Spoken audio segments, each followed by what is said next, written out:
Code Section 54956.9A, existing litigation 1 case, Hernandez v. Tong/Torres et al., Northern District of California, court case number 321CV03561LB.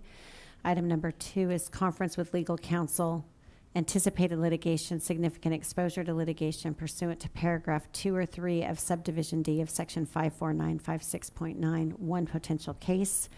Item number 3, Government Code Section 54957, Public Employee Appointment/Employment, title, Assistant City Manager, Director of Administrative Services, and Director of Development Services.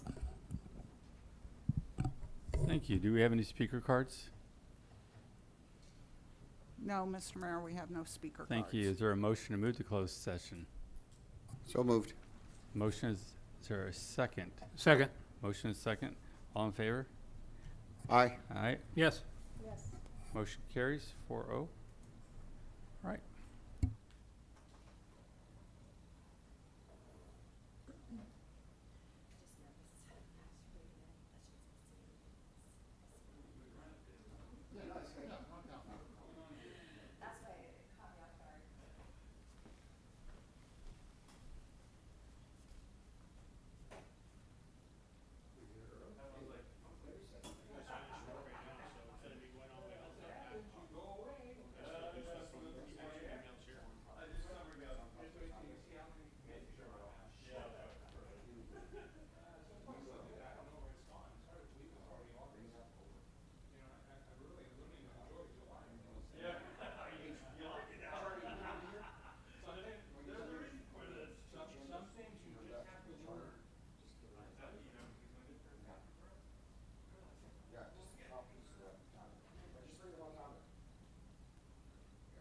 Your son gonna bring something?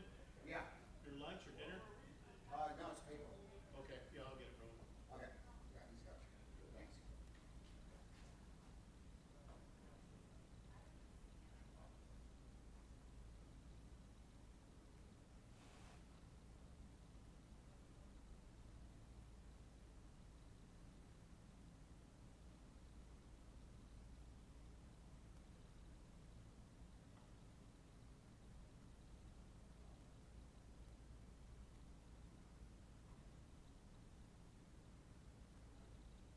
So quiet when everyone leaves, huh?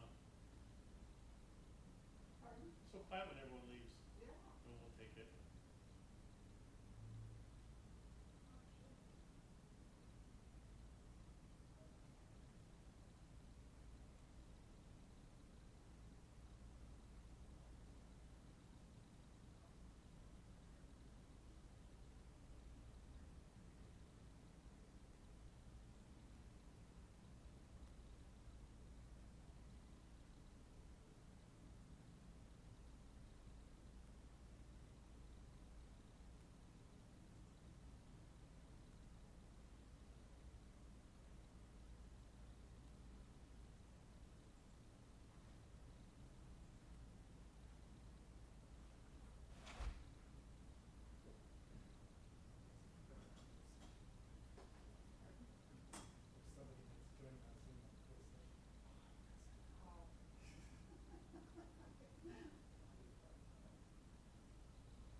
All right, this time we are going to resume the meeting of August 1st, 2022.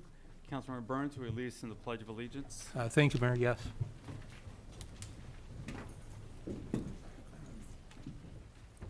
Ready, begin.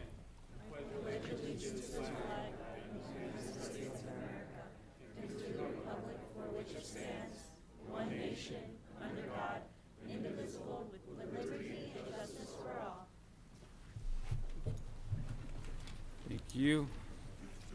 Roll call, please.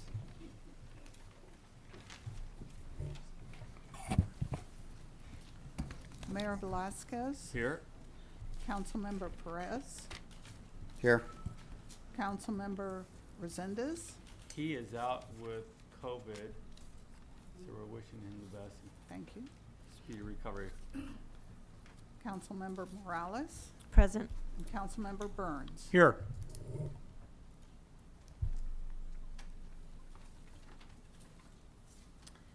And I want to certify that the agenda for the City of Hollister City Council regular meeting of today, August 1st, 2022, was posted on the bulletin board at City Hall on July 27th, 2022 at 5 p.m.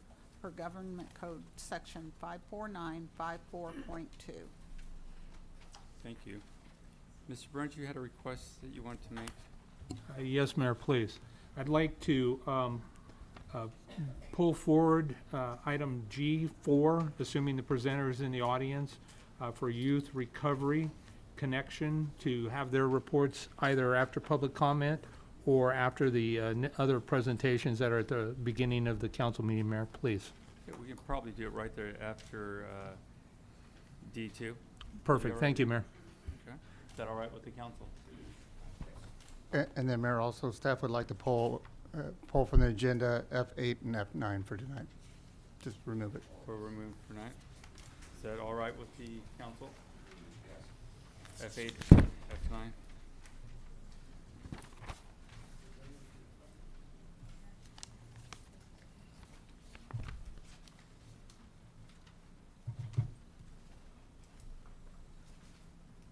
Okay. City Attorney, will you please report out from closed session? Nothing to report, Mayor and Council. Thank you.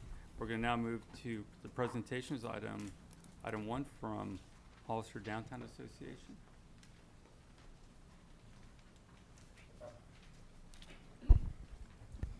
Okay.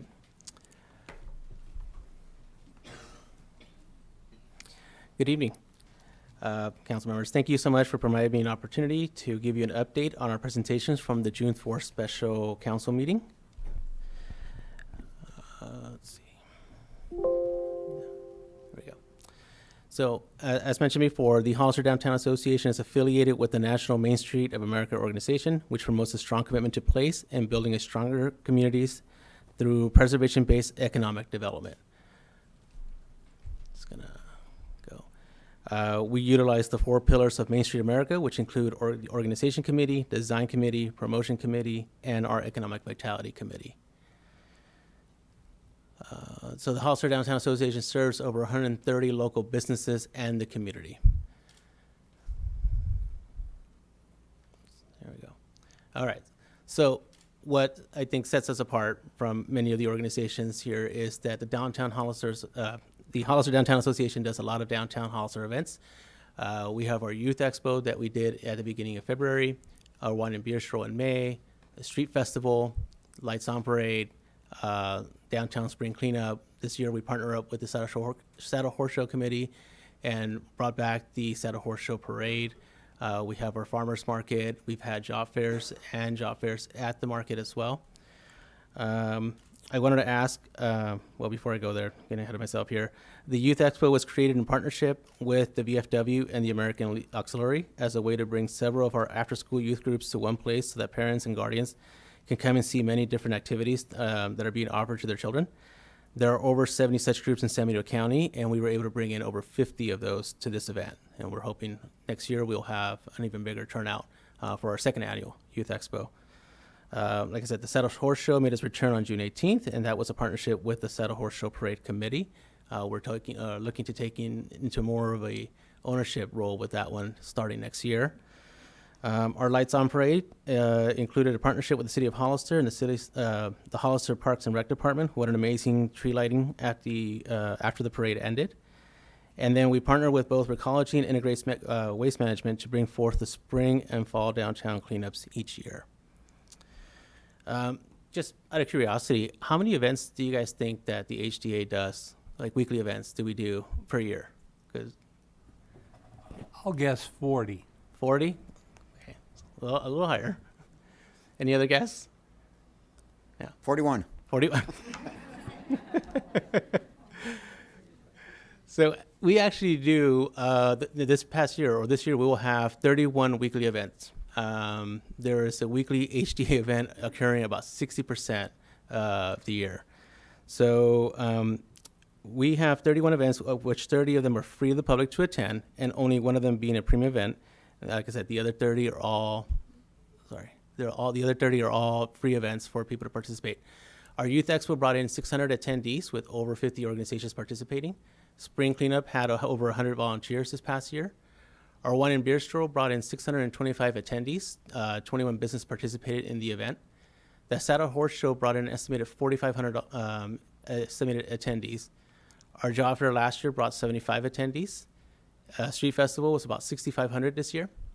Farmers Market brings in about 17,600 throughout the 22 weeks. So we have 22 Farmers Market per year, about 800 attendees per week.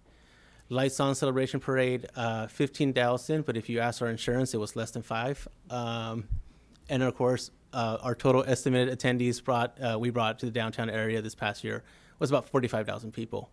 We also participate in other community events such as Trick or Treat Street, Nationals Night Out, YMCA's Healthy Kids Day, Christmas in the Park, and other events as they ask us to participate. Volunteerism. Events for the Hollister Downtown Association have brought in over 4,000 community hours since 2020. The HDA has provided opportunities for groups to be able to fulfill their community service hours requirements, whether it's for work, church, school, mandatory, or just for fun. This includes, but it's not limited to, the probation department, Girl Scouts and Boy Scouts, 4-H Club, the San Benito High School or Hollister High School Key Club, the Avid Club, Salvation Army, the Work Alternative Group, and then local companies such as Technova, Union Bank, Intero, CalMutual, BKP, and Amazon, just to name a few. Our church group, the LDS group, and of course, San Benito High School and Ansar High School for their community services requirements. So we're providing these groups an opportunity to come out, like I said, 60% of the year to be able to fulfill their hours and their needs.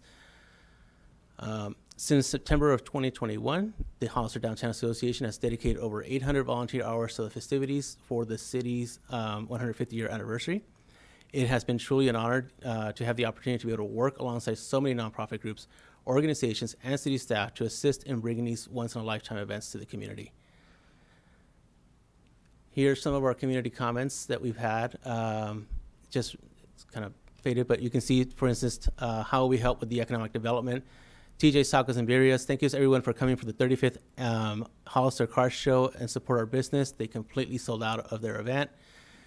During our Youth Expo, USA Sports said, this was an awesome event. Thank you for letting us be a part of it. So again, this was the first ever.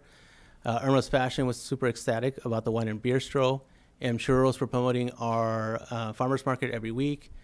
Central Ag Supply talking about the turnout for the Lights On Parade. And so was the Central Coast Muscle Car and Classics group. My time up. That's 5. Thank you All very right. much for the update. Mayor, I'd like to move to extend to give them a couple more minutes to roll this out in 5 minutes. I know that's the goal, but this is kind of important. Did you have a lot more to go, sir? I don't think so. No? No. I think I'm down to my last two. Yeah. Thank you, Mayor. Okay. Thank you. So economic development partnerships, the Hollister Downtown Association collaborates with both the Economic Development Corporation and the San Benito County Chamber of Commerce in the following ways. We attend monthly economic development partnership meetings hosted by the EDC, which they provide us updates on any grants or loans currently being offered to local businesses. The HDA will refer to any new leads to businesses that are looking to start or expand businesses to San Benito County to both the EDC and the Chamber of Commerce. The HDA will assist in promoting programs for both the EDC and the Chamber that are designed to assist our business community. These sources of information are passed along to our business members via our weekly e-blast or in person, whoever stops by our office. These are all our local partners, or not all. It's just some of our local partners that we worked with in the past year. We're really proud and honored to have worked with every single one of these groups. And then here's just a sneak peek of our website that we're building for launch mid-August of sometime this month. As you see, we have our new business checklist. So we are taking the resources that the City of Hollister has. We are putting them in our website as well so that people can find those and have links to be able to go back to the City of Hollister for any business that's looking to update their lease, check zonings, ADA compliance, things of that nature. So we will make sure we continue to have that as part of our pages. And then just the partnership that we have with City Manager Brett Miller, just being an advocate and an opportunity to be able to talk to as business issues come up with our community. We have someone that we can kind of turn to in city staff to answer questions for us or reach out to these groups and assist with that. And then this is our last slide. This is us. Just wanted to say hi, and that's who we are. So any questions? We'll do that afterwards. Okay, Thank you, perfect. sir. Next up, we have the EDC.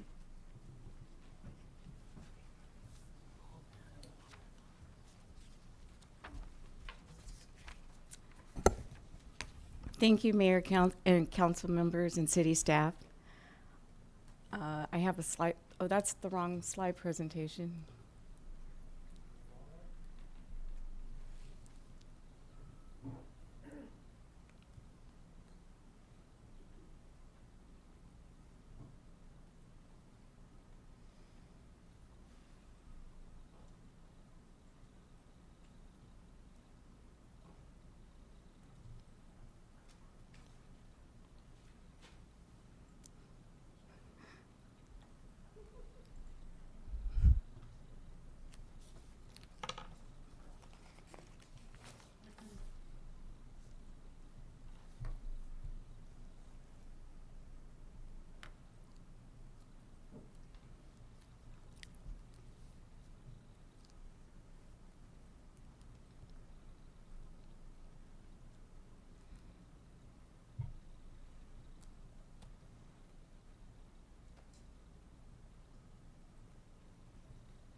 There we go.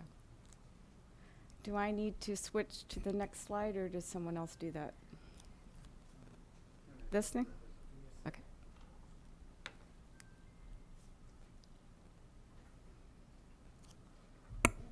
Apologize.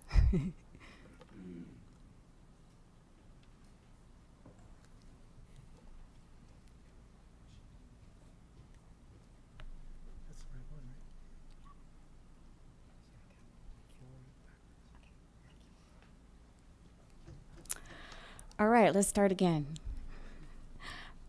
Thank you, Mayor, council members, and city staff. My name is Renee Wells, and I'm the Executive Director of the Economic Development Corporation of San Bernardino County, the EDC. And I'm here with EDC board members who are sitting behind me, and some are online, respectfully asking for renewed support of the EDC by bringing a resolution forward at your next council meeting to fund the EDC and match the county's contribution of $100,000 for the next year to give us the opportunity to prove our value to the city. Our board chair, Aaron Johnston, wanted to be here, but he's recovering after being hit by a car while bicycling a few weeks ago. The EDC is represented by one full-time staff person, me, and 10 volunteer board members who are local business leaders with years of experience, knowledge of the area, and provide a wealth of local resources. This is where the city gets the best bang for its buck. The EDC is a nonprofit 501c3 that, unlike the HDA, the Chamber, and the Business Council, is prohibited from lobbying and does not have memberships. It is funded partly by the county, the city of San Juan Bautista, who just increased their funding by $3,000, and hopefully moving forward by the city of Hollister. With funding from the city, the EDC would be able to hire additional staff to increase business recruitment and expansion, strengthening our presence and efforts for additional business resources, build on fostering relationships with stakeholders, and develop and coordinate policies, programs, and projects that support economic development goals of the city of Hollister.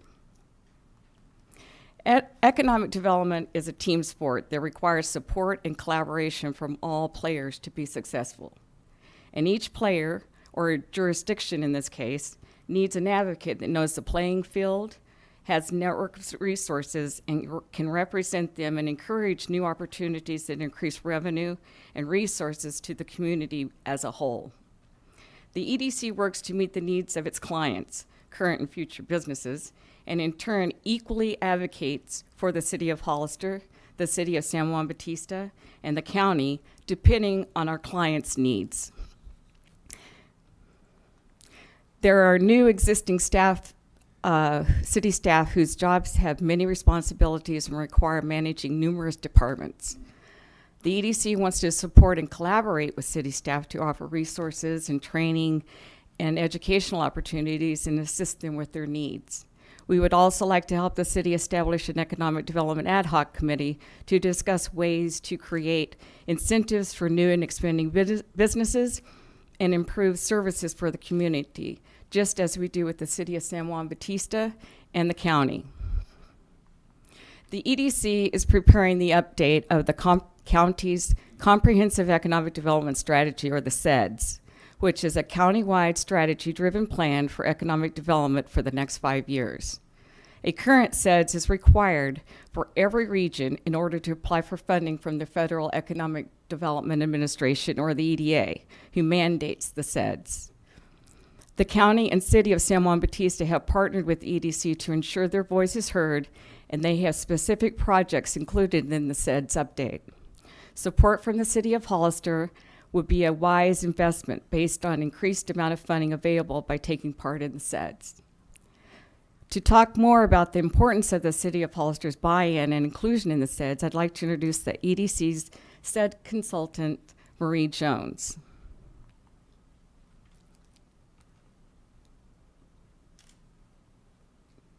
Paul?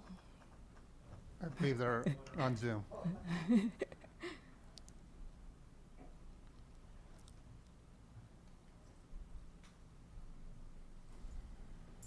Great. So hopefully you can all hear me. Yes. Wonderful. So my name's Marie Jones, and I was secured or hired by the Economic Development Corporation to help you pull together your comprehensive economic development strategy. And it is a mouthful, but it's a mouthful that can bring many resources to your community and be super beneficial. I just completed a CEDS for Mendocino County, and I can tell you already it's resulted in total grants and loans of $7 million in the last 3 months. So how this works is EDA requires each community to develop a CEDS in order to identify the critical projects in your community that you want to undertake for economic development. And what they consider critical projects is just a wide array. It could be, for example, a new wastewater treatment system. It could be additional water storage to deal with droughts. It could be park improvements. It could be an industrial park. It could be helping a nonprofit secure and upgrade a new facility. So there's just a wide range of potential projects that you can incorporate into your CEDS. It can also be programs. And then once those are in that document, you have 5 years to apply for EDA funding, which is a competitive process to get the money to implement those projects. So I would just encourage you to take part in this process because it is an excellent opportunity for the city of Hollister to bring more resources to your community that are already out there at the federal government level. Sometimes it's grants and sometimes it's super low interest loans, like 1% loans for larger infrastructure projects. And if you don't have a CEDS or you're not in it, you can't apply for that money. And so I would just really encourage you to participate in this process. It's a bridge between your community and federal funding. The Build Back Better thing that just got renamed to something about, I can't remember what it got renamed to, but something about fighting inflation is going to be a major initiative that people could apply for funding through with their CEDS. So with that, I will stop and encourage you to participate in this process. Thank you. Thank you, Marie, for highlighting the importance of the CEDS. I thank the mayor and city council for their time and welcome comments or questions of me or any of the EDC board members that are behind me, or any for the SEDS consultant. Thank you. Thank you very much. We'll now move to the San Benito County Chamber of Commerce.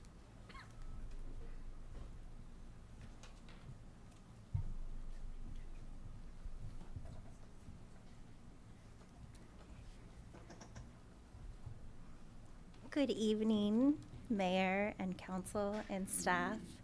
My name is Michelle Leonard. I am the President and CEO of the San Benito County Chamber of Commerce. I have been CEO for 4 years now, and I am super excited to share some recent updates of all the stuff we've been working on.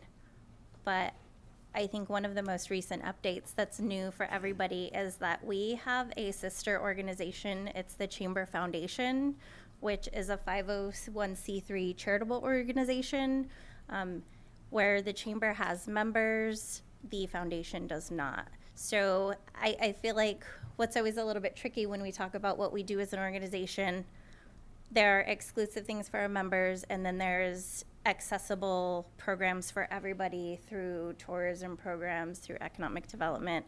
So I know sometimes there's always a little bit of confusion between what is what, but I am the president and CEO of the Chamber of Commerce, and Eduardo Navarro is the executive director of the foundation. But we do work in tandem so that we can share resources to maximize the city's investment and the county's investment and our donors' investments and our members' investments. So I'll preface it with that.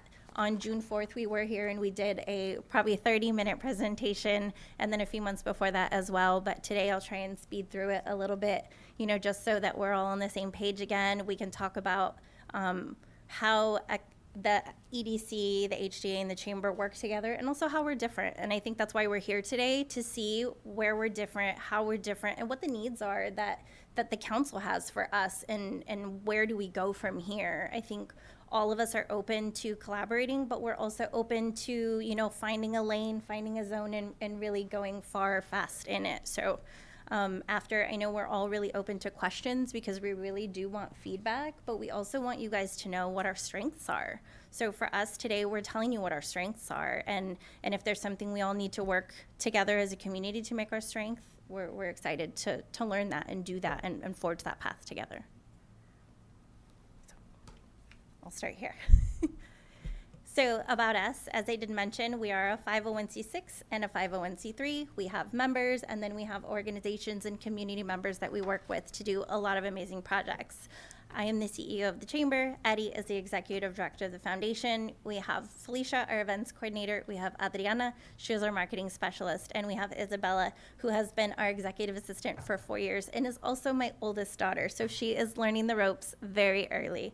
So we're excited that all of us are local and we get to be part of making a difference where we live. And my timer's not going, so I'm gonna be okay with that, but I just wanted you guys to know that my timer's not going, just in case you wanted to start it. No extensions for you. Yeah, and I'm okay with that, because we did do this a couple weeks ago, and I appreciate the time to do it again. We do have a board of directors on the chamber side and the foundation side, so we have volunteer directors from all industries and all sectors. As Renee from EDC mentioned, that is one of the values of working with nonprofits locally. The city gets to collaborate with a lot of experts, and we get to have input from all of our directors who are experts in their field. So we're excited to say that we have a really strong board who's super active, super invested into making a difference and to uplifting everything that we have that's beautiful here, and also making space for new beautiful things too, but where we all can live cohesively. So the reason that we're here today is because the Chamber of Commerce signed a 5-year MOU with the city for tourism support specifically. So our tourism strategy is a mixed bag of digital efforts, magazine, print, grassroots efforts, events, and our visitor center walk-in traffic that we get. So our strategy kind of spans a lot of different things, but the city has been funding us for 4 years now. We're on the last year of our MOU, and with that, we have been able to create pop-up space for multiple local businesses that don't have a brick and mortar, We have been able to create spaces for gathering. We've done a lot of events. And in partnership with the chamber, we have a really great reach. So like up here is just a little snapshot of all the communities that we work with. We have great partnerships with our surrounding chambers, with our surrounding tourism agencies from Morgan Hill, Gilroy, all of Santa Clara County on the south side of the county. We're really good about reaching out to people who are experts in their fields because we want to be better and we want to know where we can bridge gaps. So for us, having this reach and this network, it's really important. We always keep a pulse on what we have here and the opportunity for what we need here. So we're not gonna say like, oh, this is what I have and that's it. We say, what do we need? What could we have? What are we capable of? And where economically can that give us more? Give us more fire and police and sales tax revenue. We're always going to be open to that. We're always going to be looking for those opportunities. We use social media tremendously because of how fast information needs to move, and that's where a lot of people are getting their information. We don't really have a lot of local sources for news that people access daily from their phone. So we use social media, and we have a lot of followers. We have a really good reach. So for us, that's really important. So that's just how we share a lot of information. But I think looking at the data of what our digital audience is, I think that's important too. And we can leverage that as a community when we promote tourism, events, sales, promotions, and opportunities, really just to see what people are looking for. These are QR codes, so in a faster way to access, instead of typing in something on the website, if you use your little phone and scanner, it'll take you to all of the pages that reference the data tracking from the page before of how much our reach is. Our website engagement, so we have our Chamber of Commerce website, we have saversanbenito.com, and we have Discover San Benito County. Savor San Benito is actually really cool. It was fully funded by not only donations, but city and county funds. So every single business that's, it doesn't have to be a chamber member, is listed on Savor San Benito. If it's a winery, brewery, tap room, farm, market, open air market, they're all listed on Savor San Benito because we wanted everybody to have a fair chance at being accessible. I'll just skip through that, but like there's all the data. All of us in a small community, we all have to collaborate to survive. We have to share resources. We have over 420 members that we partner with constantly, whether it's something so small as sharing a resource, sharing information, coming to an event together, or bigger projects that we roll out for the city, for the county, with each other. Collaborations are super important, and in a small community, we're usually fighting over for the same money for it, but the collaborations have to happen. We work with the city, we work with Pinnacles National Park, we work with EDC, HGA, because in a small community, we have to, and we're proud that we get to. Lucky for us, we're all just a couple blocks away from each other where we get to have that opportunity. My slides are pretty long, and I have like 5 seconds, but for tourism, we're a member of the Central Coast Tourism Council, and the Central Coast Tourism Council is regional. It goes from Morgan Hill all the way down to Ventura. So we kind of have this understanding of what a road trip could look like from the Bay Area to Southern California, and really work with other experts from that broader perspective, where they work with Visit California, they work with this bigger states, and not just local stuff from our perspective, but that kind of higher level 10,000-foot view. So for us, it's really important that we're constantly learning from a different perspective. So I'll stop here. There's a lot of other really cool slides, but like I said, we did get to do this a couple weeks ago. So for us, we're really just here to answer any questions you guys have that, you know, would help clarify what we all do that's shared and what's different. Thank you. Yeah, thanks. All right, so we'll go back to the council members. Any questions from council members or comments? Councilmember Burns? Thank you, Mayor. So first of all, I'd like to thank all three of you. The council packet was just a hair under 1,400 pages, and you guys did a real good job of contributing to that and filling my reading needs for the weekend. So thank you. I think you all do an amazing job. I will say that I have really seen some collective and collaborative efforts as it relates to the 150-year anniversary, and a lot of cool things going together. And so that gives me hope and confidence that we can continue to work together, and I'm really excited about that. I do want to ask just maybe from each of the speakers, if you can maybe expand a little bit upon how you can work together and maybe how you are. I've seen some of the slides and I understand there is some crossover. I know this council has expressed some concerns about where there's duplicative work that doesn't necessarily have to exist in other areas where we could expand the parameters to even make it more encompassing. And so if any of you would like to jump up and take that on, I'd welcome to hear your thoughts individually or collectively. Even if all three of you want to come up, I think that would be great.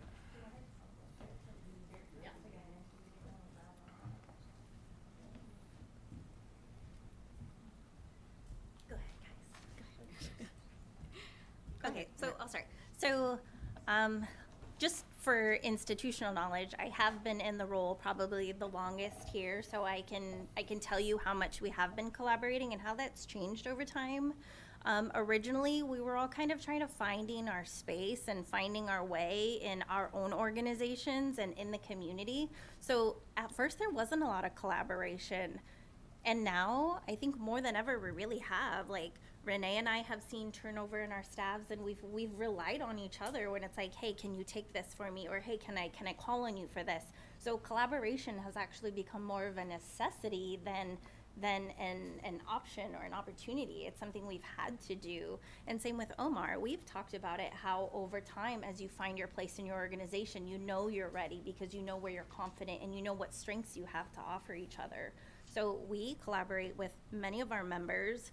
A lot of our board members that have and own businesses, they help with funding. That's a huge financial collaboration and an investment on their part.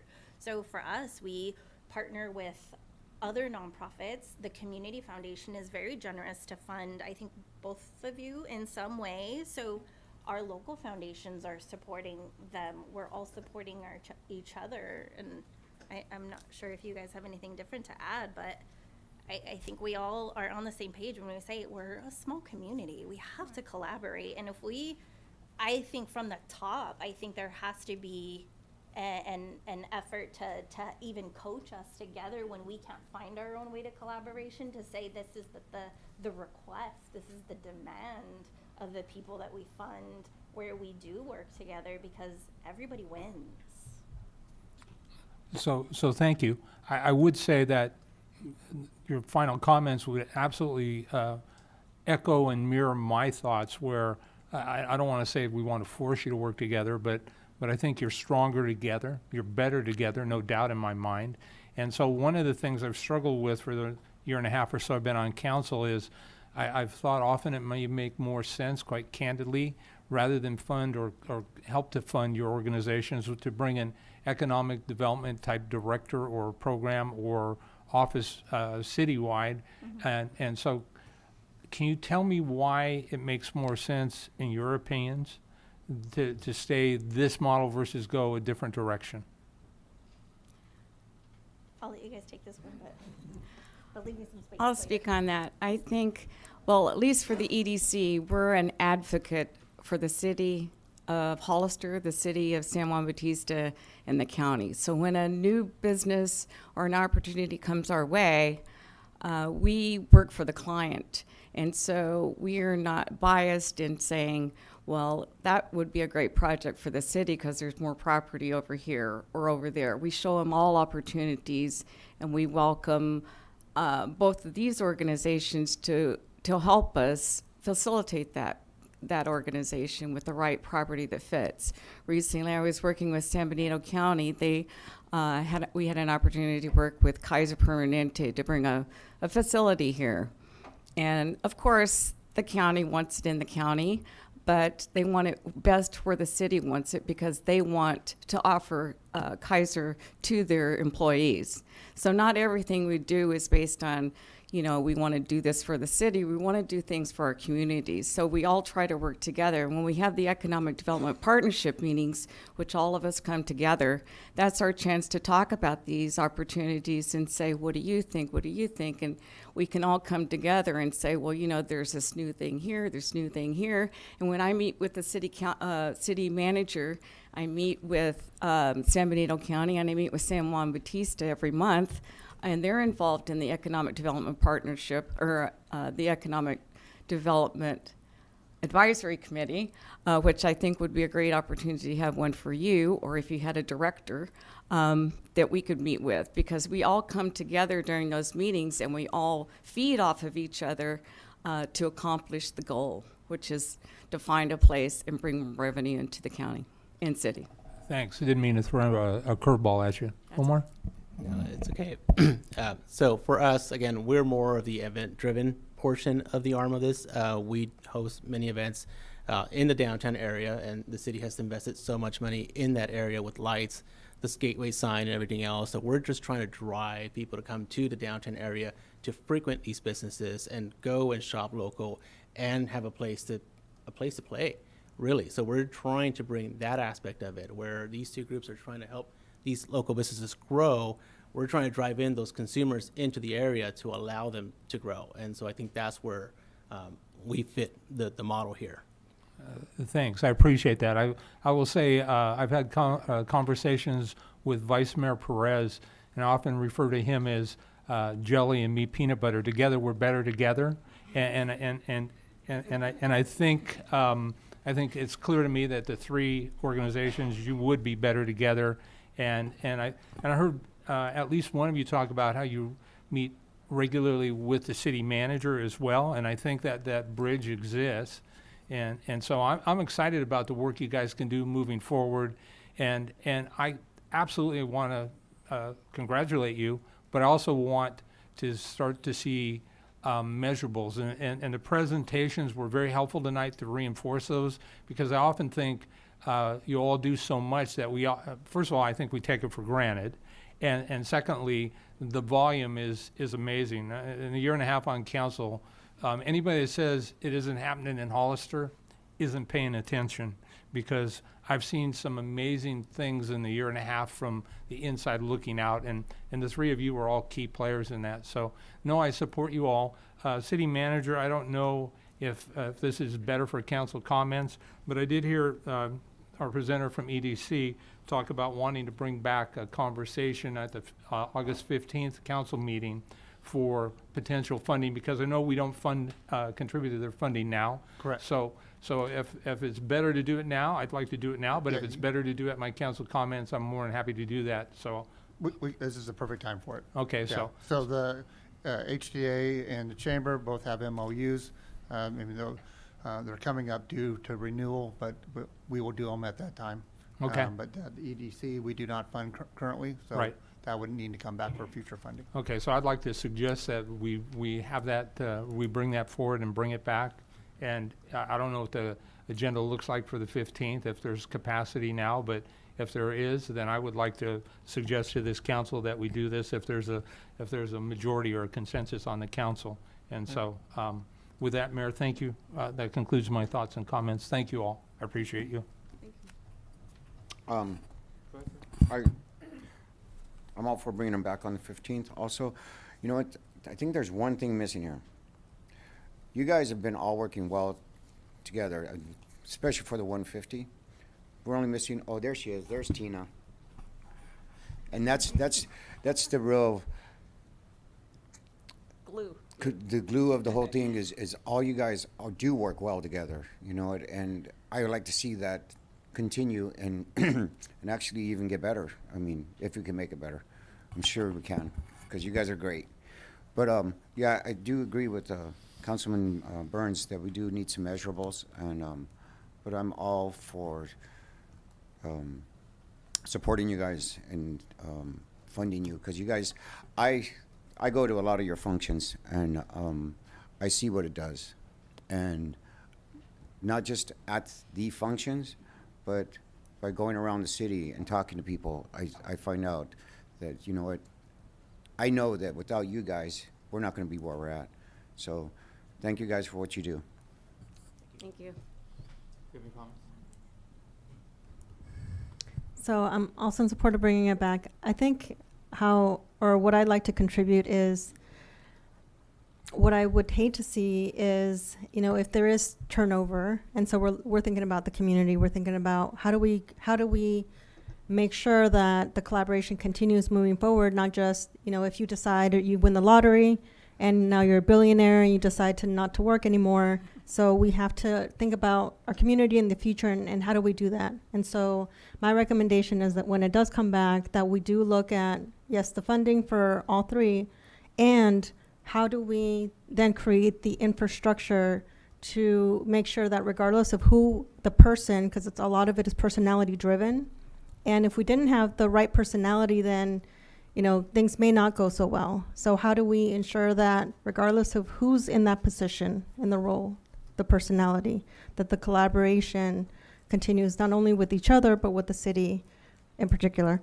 And so I'd like to recommend that as we're looking at the 3 MOUs, we also look at language for infrastructure for the future, which has money attached to ensure collaboration and to highlight the strengths, but also the areas where we are not duplicating. So if all three have events, then there's money allocated for the 3 of them to work together on events, on things related to the city or whatever's identified.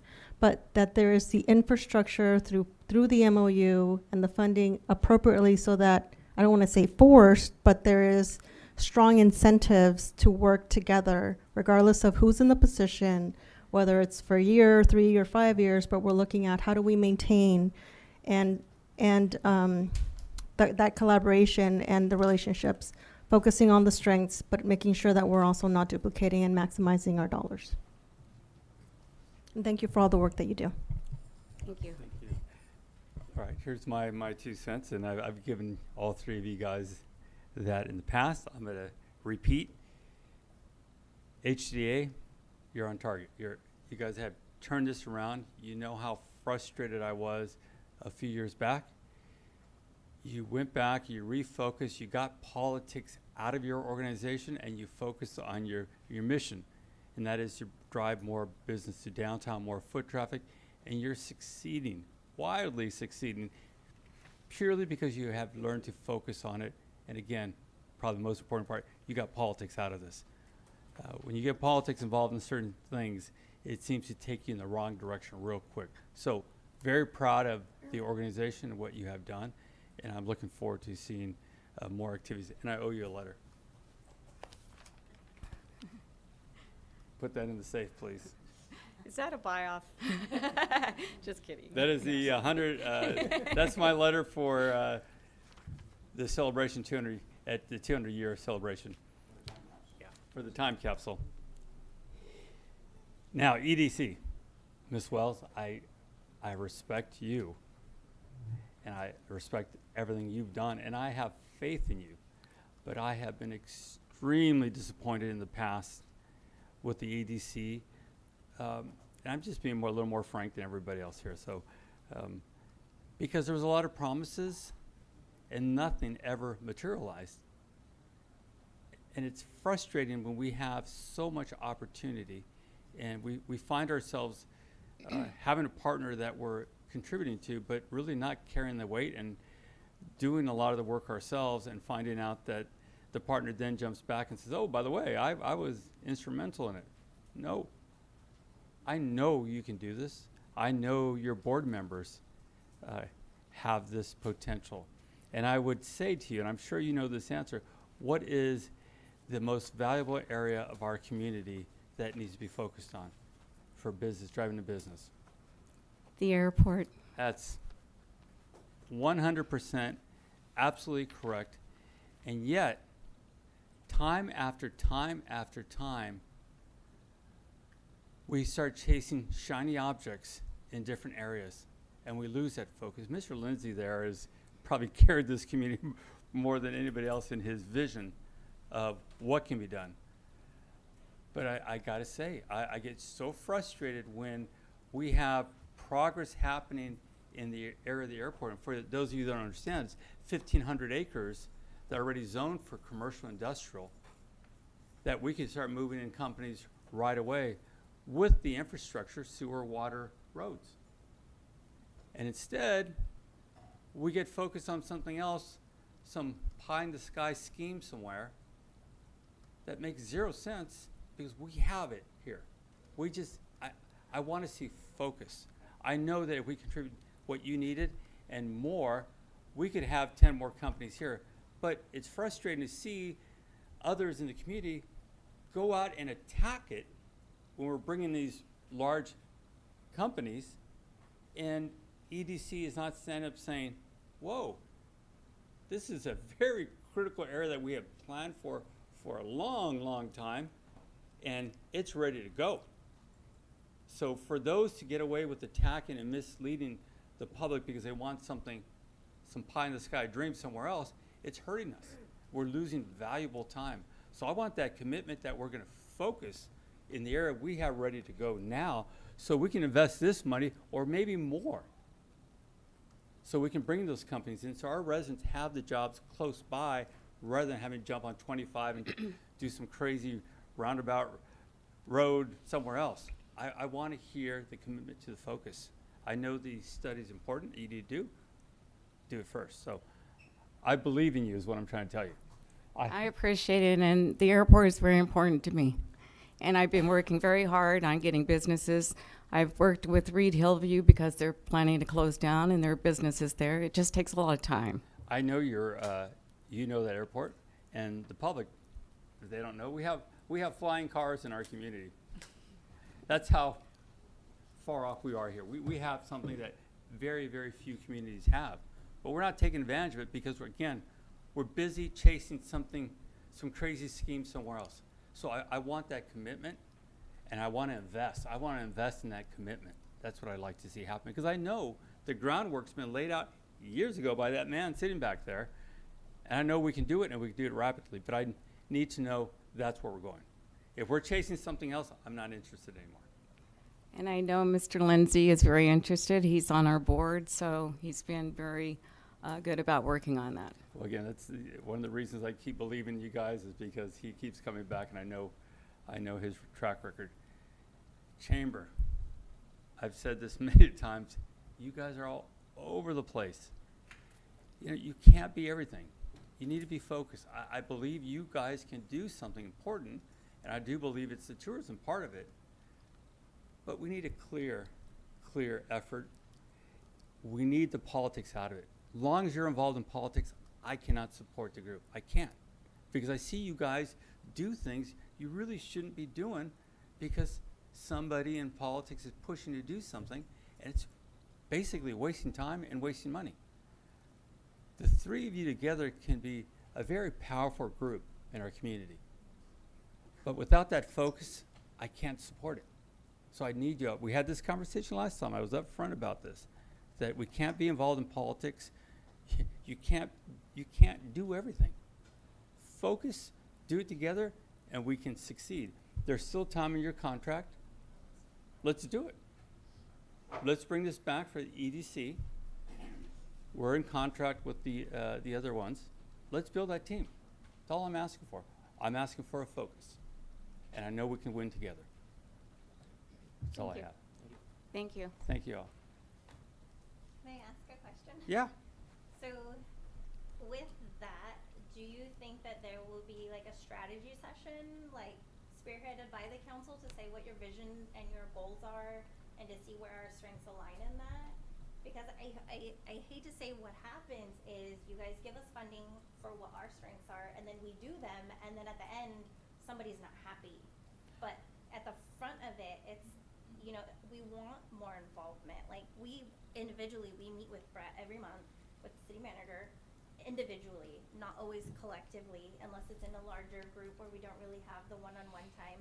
But I would love it if there was more involvement on committees, in activity design, in planning, like a strategic plan to say what it is, because we want to be in alignment with you guys. It's public funding. It's your guys' funding to allocate. So I just don't want to come back and, you know, go like, oh, we got it wrong again, when there wasn't a lot of guidance, when we were just kind of trying to respond to the needs of the community as best we can. And I'll go back. I think there was guidance in the past because we've had long conversations about it. The problem is it strays off somewhere else. this is my conversation about the EDC, what I just mentioned. We know where the gold mine is, and yet we're chasing fool's gold somewhere else because it's a shiny new object, and let's go for it because somebody plucks down some dollars here and there, and we lose focus again. You have partners right here. What can they bring in? How does that benefit you? How do you entice them to stay? What does the Downtown Association offer in our downtown when they want to come and have lunch or anything else, come shopping? Together, it works. It does not work when we all go separate ways. That's the point, right? So we do have to have the strategy. I don't disagree with you on that. We need to have it, but we need to stick to it. The gold mine, the highest potential, bar none, is the airport area. That needs to be the focus. How do we bring more clients in? How do we entertain those clients? How do we, you guys do beautiful ribbon cuttings. I still talk about that motorcycle, that balloon motorcycle. So there's a lot of good things there. And just working it together, staying focused is how we can do it. Not trying to do too much. You guys are trying to do too much right now. You really are. You can't do it all. So that's where I want to see that focus. I know that hurts. I know you feel like we're not, but it's, that's what I see. And again, I want to see politics out of all of this. I want to see focus. I'm the board chair. I'm the board chair of the chamber. Can you give an example of politics? Because I'd like to know what the. Well, again, we're pulling off in different directions. That's why I don't want to have politics involved. I want to make sure we're focused.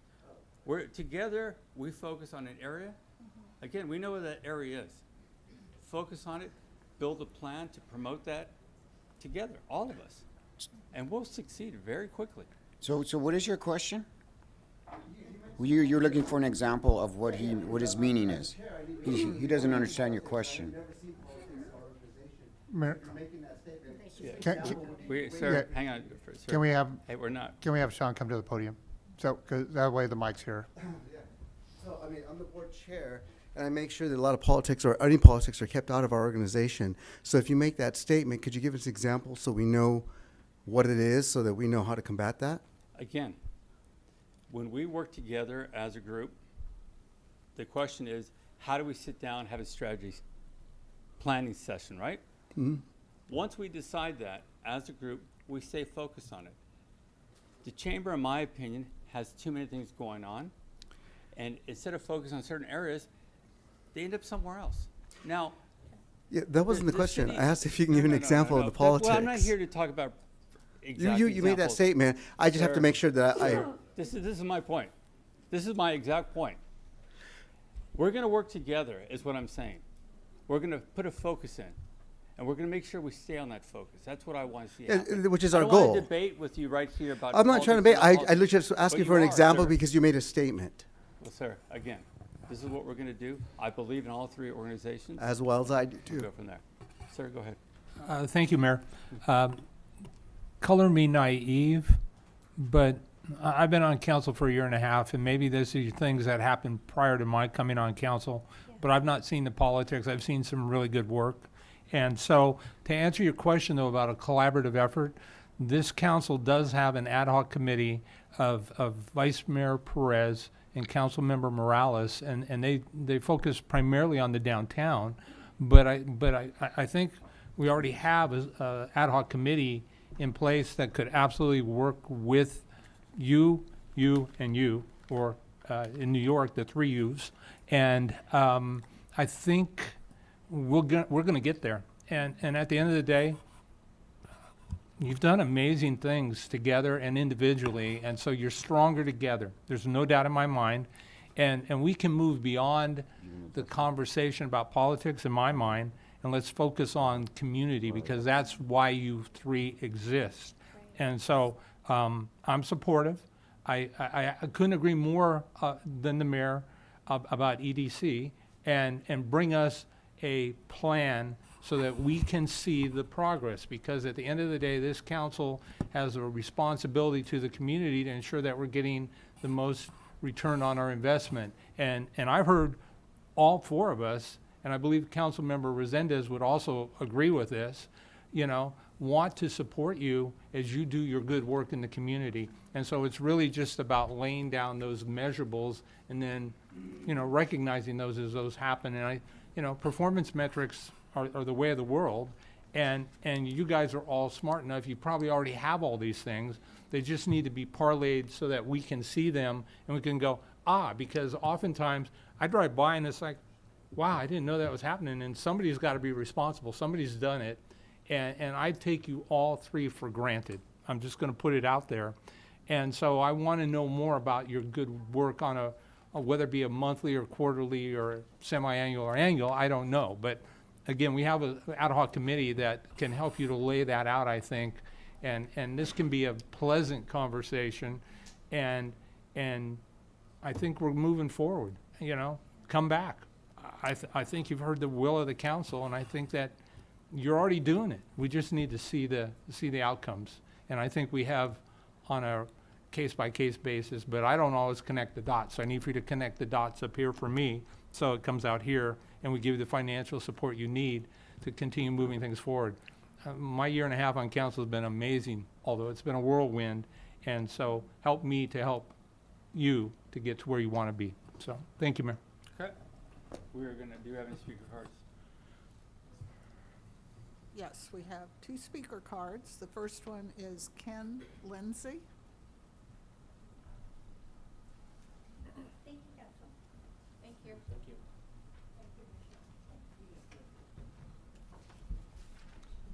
I want to thank you for letting me have another 3 minutes. Last time I overdid my stay. This time I'm going to make it a lot shorter. I was the founding member of the EDC back in 1983, I think it was, and I needed. The EDC is a nationally recognized organization. Chambers are and EDCs are. Site selectors from companies go there first. This is what they do. They contact the EDC, they'll contact the chamber. Our chamber does a great job, but the EDC focuses strictly. Our mission statement is to attract and retain businesses and bring jobs to the community. I appreciate your comments, all your comments, because I had a bunch of things I was going to say, and I'm going to divert from it. I'm going to say one of the things that we create for consistency is our boards. Our boards don't turn over fast. I've been with the EDC from the very beginning as past president of it. I came to Hollister because of the airport. I used to fly by here and I'd look down and I'd see this little airport and I thought, wow, what a great asset. It's so close to Silicon Valley. If we can expand that airport, we can have something that 95%, maybe even more communities do not have. And so I really appreciate what you're saying, because that's been my focus on our EDC board all the way through. And we do need to stay focused on that, and we've wandered from it, and it's frustrated me being on the board. And I think we can fix that. And so I'm very pleased that you've brought these comments up. And in terms of politics, if there's anybody on our board that is too political, me included, I would gladly step down so that so the community can have an EDC. We need an EDC. It's very important. I've built 5 business parks and 1 commercial center in the community. I could not have been as successful bringing companies here without the aid of the EDC, Al Martinez and our current people. And one of the things that happens that is not measurable, that you don't see, is that the EDC becomes kind of a partner with the company. And one of the Zero Avia I was here, last speaking to you about, they had lots of frustrations. They don't call you guys. They call people at the EDC sometimes and say, what do we do? How do we solve this problem? So they kind of feel like they have a partner, somebody helping them navigate the system. The city council's been amazing from the 40 years I've been here. Every city council, staff. Hey, I overstood my 3 minutes. Anyway, thank you. And please support the EDC. Airport, loud and proud. Airport, thank you. Our next speaker on this item is Maria Sid.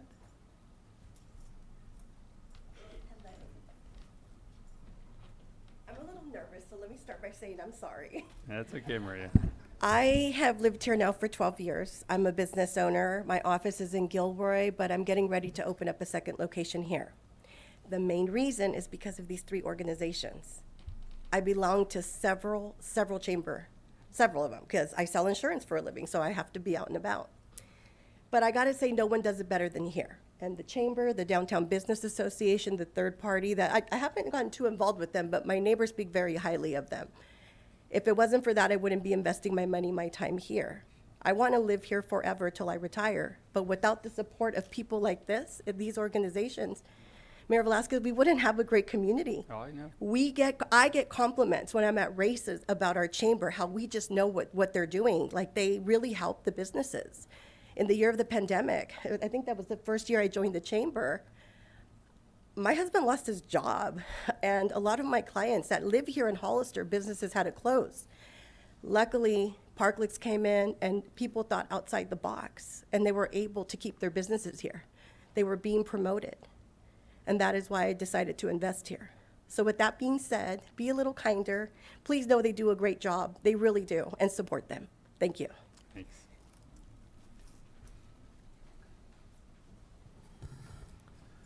On Zoom, we have Elias Salinas.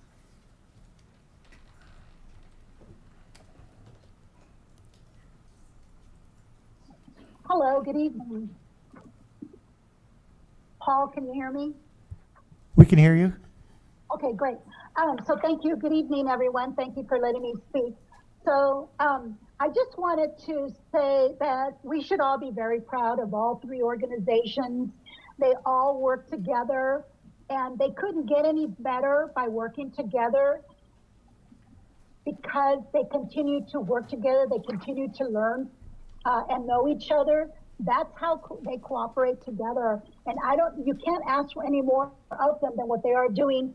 And in the future, they just get to know each other more. And their incentive is driven by the pride that they take in their community and the work that they do. They have reached out. When Michelle took over the chamber, it has grown exponentially. She has done a really great job. The chamber board has really backed her. They went out of the box when COVID hit, and they got businesses together. They had meetings on how people were doing and how can they help each other. They went and they were successful with the Great Place program. There was a state program, and it was amazing what the work that they've done. And they continue to do that. And with regards to the downtown, it wasn't just the Downtown Hollister Association, but it was actually the traffic was driven by COVID because those parklets were built. And that was part of the city's idea, and the Downtown Association, they were helping and trying to get all those businesses together. So it was the cooperation of everybody. I don't like the idea of saying that you would want the city to hire a city staff. It's non-political. If you have your city staff, then you're gonna have the council and the mayor telling the city staff what you want done. And with regards to the airport, I so want to see so much development out of the airport. I've been advocating that for years. But Mayor, you have been there for more than 10 years, and how dare you try to say that it should be that they're missing the point, that they're not doing it. They're trying. In 10 years, you haven't done anything to bring any new business to the airport. So let's give the EDC that has only been here, has been reestablished for a very short period of time. Actually, it's been brought back where they're really trying to do some work. So let's give kudos to the people that are out there and be specific with regards to politics. There you go again, making an accusation that you have no proof. Trying to say that these people are being political. They're not being political.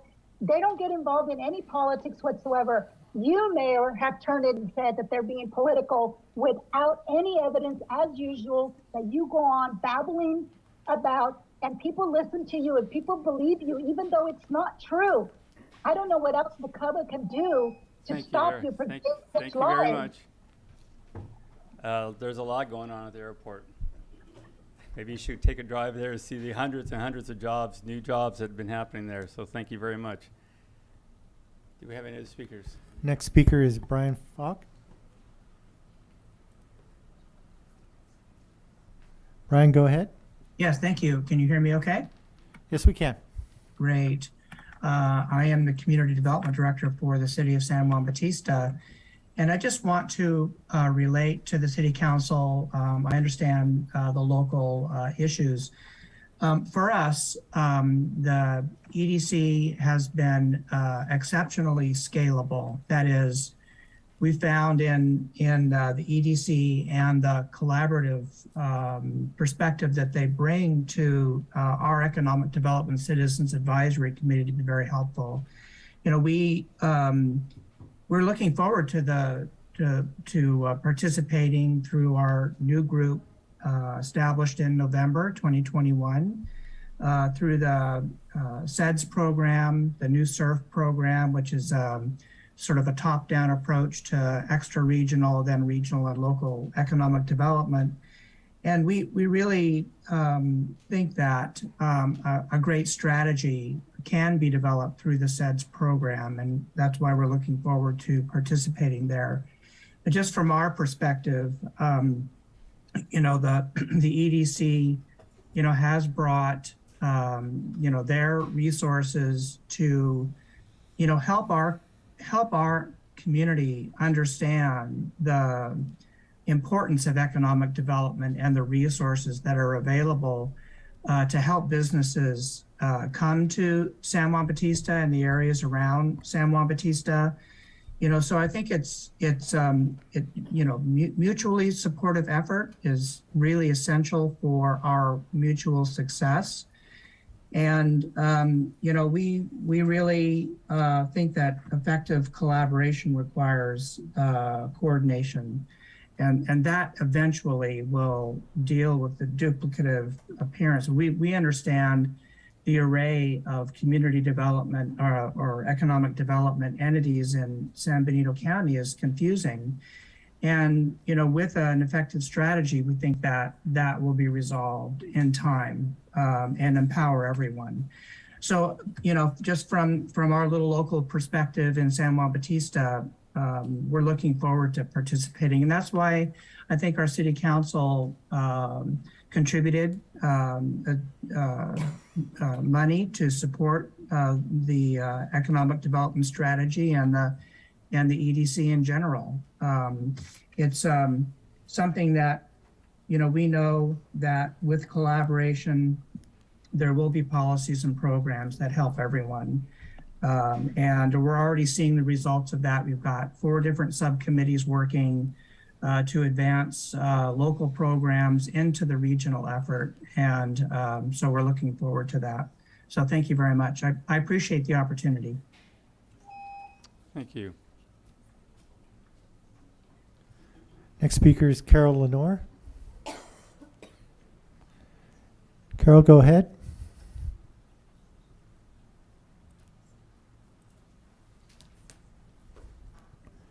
Carol? Good evening, Carol Lenore, City of Hollister resident.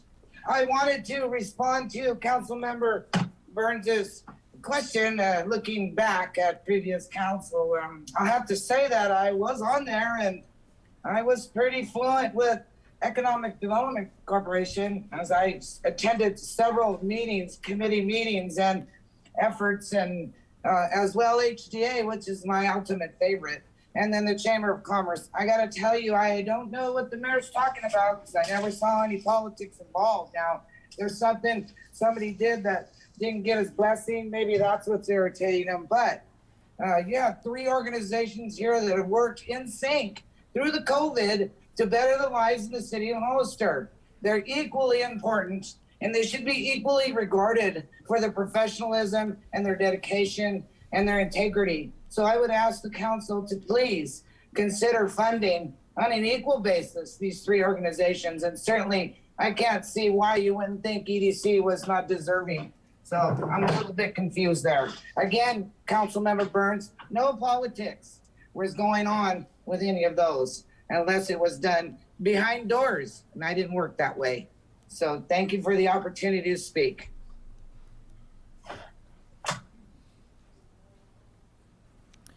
We have Roland Resendez. Hang on for a second. Because So- it's Councilmember, I was going to say this is probably not appropriate, or how would he So speak as you an always individual? serve in two roles as a council member. You have your council member hat, and then you have your resident hat. So I recommend that Councilmember Resendez speak as a resident. Okay, Mr. Good evening, Mr. Mayor. Mr. Resendez, go ahead. City Council. Can you hear me? Yes, go ahead. Thank you. Roland Resendez, resident of Hollister. I'd like to address what was spoken about with Michelle. I saw your presentation a few years ago. What I'm concerned about is measurables. I know it's difficult to do, but what I'd like to see is some measurables on the impact that you've had on tourism. You and I have had conversations before in the past about you promoting certain candidates at certain nonprofits you worked for before. Mr. Resendez, I think you're speaking more on the role of a council member. So tonight you'd have to speak as an individual, asking them questions or different things, not so much about your conversations as a council member with the different organizations. Would that be correct? This, Mr. Mayor, what I'm referring to was before I was ever a council member. So this was when she worked for another nonprofit before I was a I just council think member. for the so there's no conflicts or misunderstandings. It'd be better if you can ask questions or make points about whatever group it is. Thank you. Sure. For the gentleman that spoke about wanting examples, I would say we can look at the amount of money that he's contributed to certain political candidates and the parties that he's had for one candidate sitting up there in particular.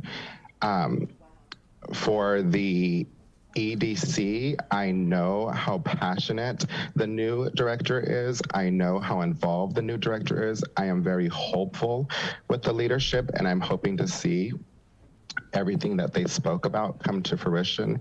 And Hollister Downtown Association has knocked it out of the park, in my opinion, not only during COVID, but under the new director, the previous director, and the current one now.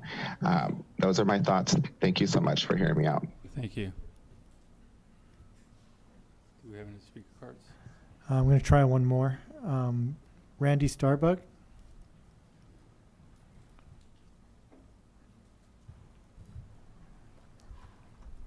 Randy, would you like to speak? Mayor, yeah. Good evening, Mayor, members of council. Randy Starbuck. I'm the CEO of A2B Consulting Group. I have worked off and on with the EDC over the past few years. I've had the opportunity to meet the mayor and maybe some other members of the council.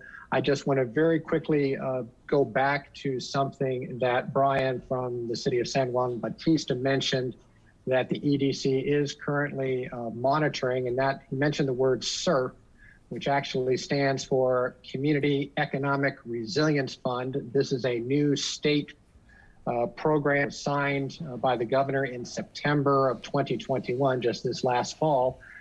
And this is a program that was developed to promote a sustainable and equitable recovery from the economic distress of COVID-19 by supporting strategies to diversify local economies and develop sustainable industries that create high quality, broadly accessible jobs for all Californians. And that's according to the Governor's Office of Planning and Research, which is heading this effort up along with the California Labor Workforce Development Agency and the Governor's Office of Planning and Research, and also GoBiz.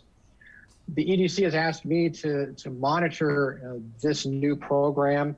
It's coming down in two different phases.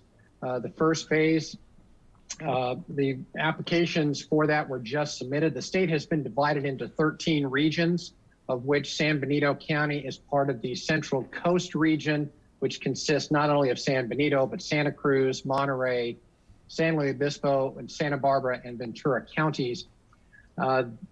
Each of these areas will hopefully receive up to $5 million to work together with all of the various entities in said counties, everything from labor and grassroots and community-based organizations to Native American tribes, workforce entities, education, on issues, like I said, going back to creating stronger, sustainable economies.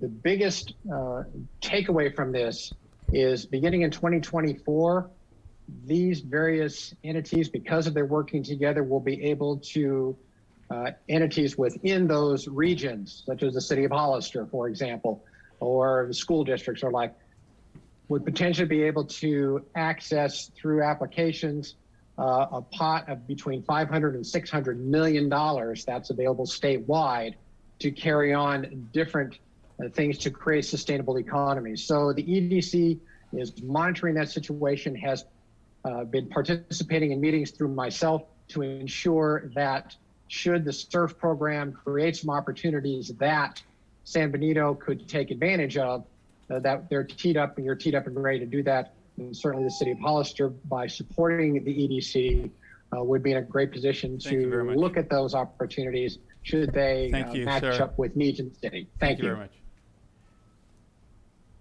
Do we have any other speakers? We have no more speakers on Zoom. Thank and you, no other everyone that came out to speak tonight on these different organizations. Sir, go ahead. Thank you, Mayor. At the beginning of the meeting, I overlooked, I did want to pull one other item forward, F5. I fear this is going to be a long meeting, and I hope that there's Don't jinx us. a packed audience. And so out of respect, I'd like to bring F5 forward as well. That's the section about changing the name of Union Road. Is that all right with the council? Thank you, Mayor. Thank you, Council. All right, we're going to now move to the consent agenda. Are there any items council would like to pull? Mayor Tim Burns, item number 6, please. A6, Mr. Burns. Do we have any from the public? None from the public. Okay, is there a motion? Oh, to pull it. There's a motion. Is there a second? Second. Motion is second. All in favor? Yes. Aye. Did you vote? You guys vote? Yes. It's 4-0. We'll now move to item A6. I'll answer these questions for staff. What was your question? I don't know where to begin. I understand in reviewing this that we're looking for some sort of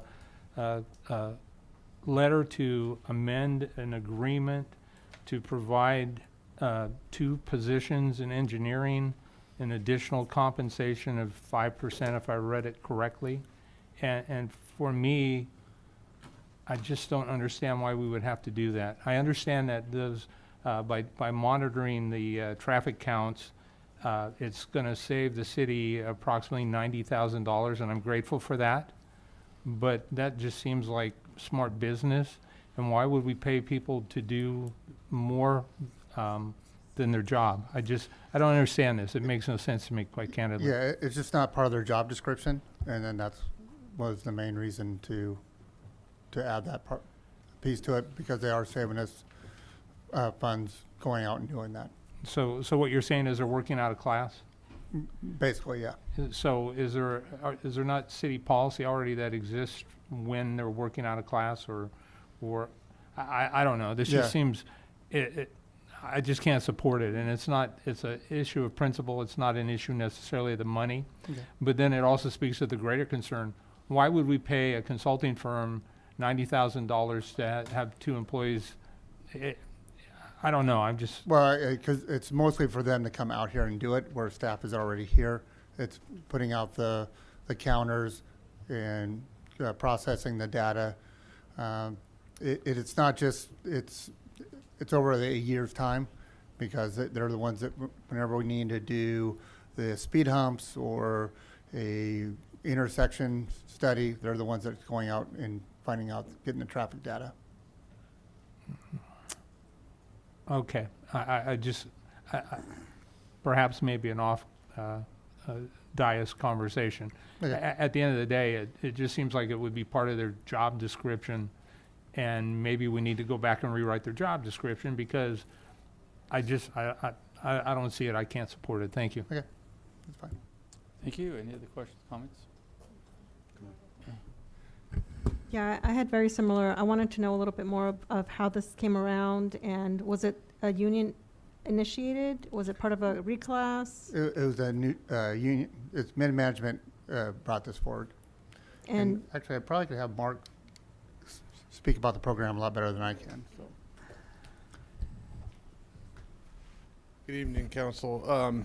Essentially, this is out-of-class work. It's the type of work, setting out the counters, processing the data, falls under the traffic engineer position in the city, and we don't have a traffic engineer or staff for a traffic engineer.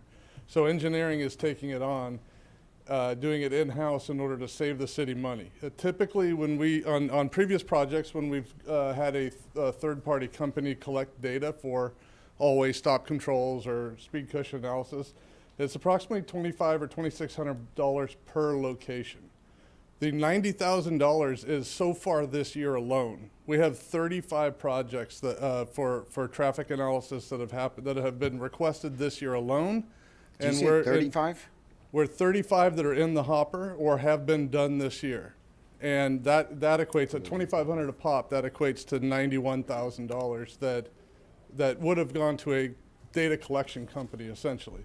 So the reason for it is the out of class. It falls under the duties of a traffic engineering department. We don't have a traffic engineering department right now. Engineering is kind of the catch-all, and so these folks, we're asking for just 5% salary increase for 2 people that we can in the department who will be consistent, that will be setting out the traffic counters. So if there's any specific questions, I can certainly try and answer them. yeah, so usually within the spec revision, so these are going to be permanent ongoing responsibilities moving forward as part of their job spec. So why wouldn't their job spec be revised? And then how does this tie into the study that was just done? And were there any, in terms of the history and the pay raise, has there been anything done within either a 6-month or 1-year period in terms of their pay rate? And so how would this impact that? Or how does that tie in? Because normally, if it's something that's being brought in, it's usually covered under other duties as required, or if it's usually absorbed, especially if it's part of a management classification. So can you talk a little bit more about that? It doesn't make sense to me. So maybe I'm like a similar mind. I don't say this often, but I'm in agreement with Mr. Burns about this. This doesn't make sense. That was funny, really? Hey, good one. She made a joke.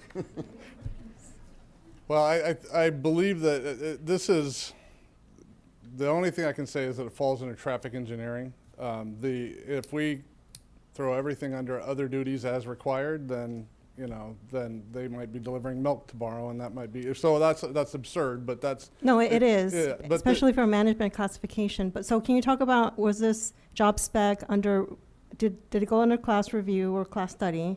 Has there been any significant pay raises in the last year? And then are these ongoing duties that will require a study to justify the 5%? And then how were these 2 positions identified? And and I understand that this is a management classification, so this is why it doesn't make sense.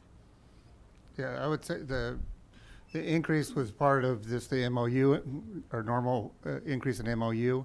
The 2 positions were picked because those are the 2 people that are going out there and doing them and know how to do it, and been doing it consistently. So those are the main things for the class and comp that we just did. No, this is happening after we got started in that process. So it's more of a one-off project that they're doing. So it was hard to incorporate it into a study. And in the last year, have there been any, so you're saying that the pay raise that they received over the last year was part of the natural MOU, and what percentage was that?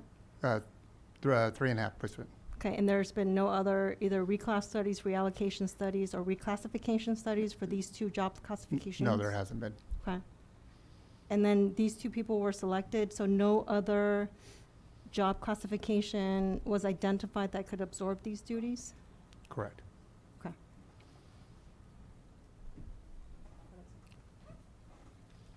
Is that it? Yes, sir. Did you have a comment? I think The people involved in this have been doing a wonderful job getting us the information quickly. I think part of the problem in the past was first you'd have to find a firm to do it, and that would take some time before they show up. You know, whether it saves money or not, that what's happening right now is we're getting the information quickly. You have people that have learned to do this efficiently and correctly, and I've been amazed at the work they've been doing, and I can't thank them enough for being out there. Now, as far as government and out of classification, it's all crazy. I mean, if you come from the private sector, this all seems strange. If you do something else, you're out of classification. I'm an owner of a business. I go plunge toilets all the time. So it's just the way it is. But the rules are the rules, and if that's what it takes to do it, I'm for it. Do we have any speaker cards? Thank you. Is there a motion?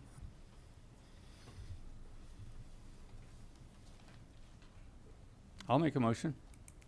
Is there a second? No second, so it dies for lack of a second.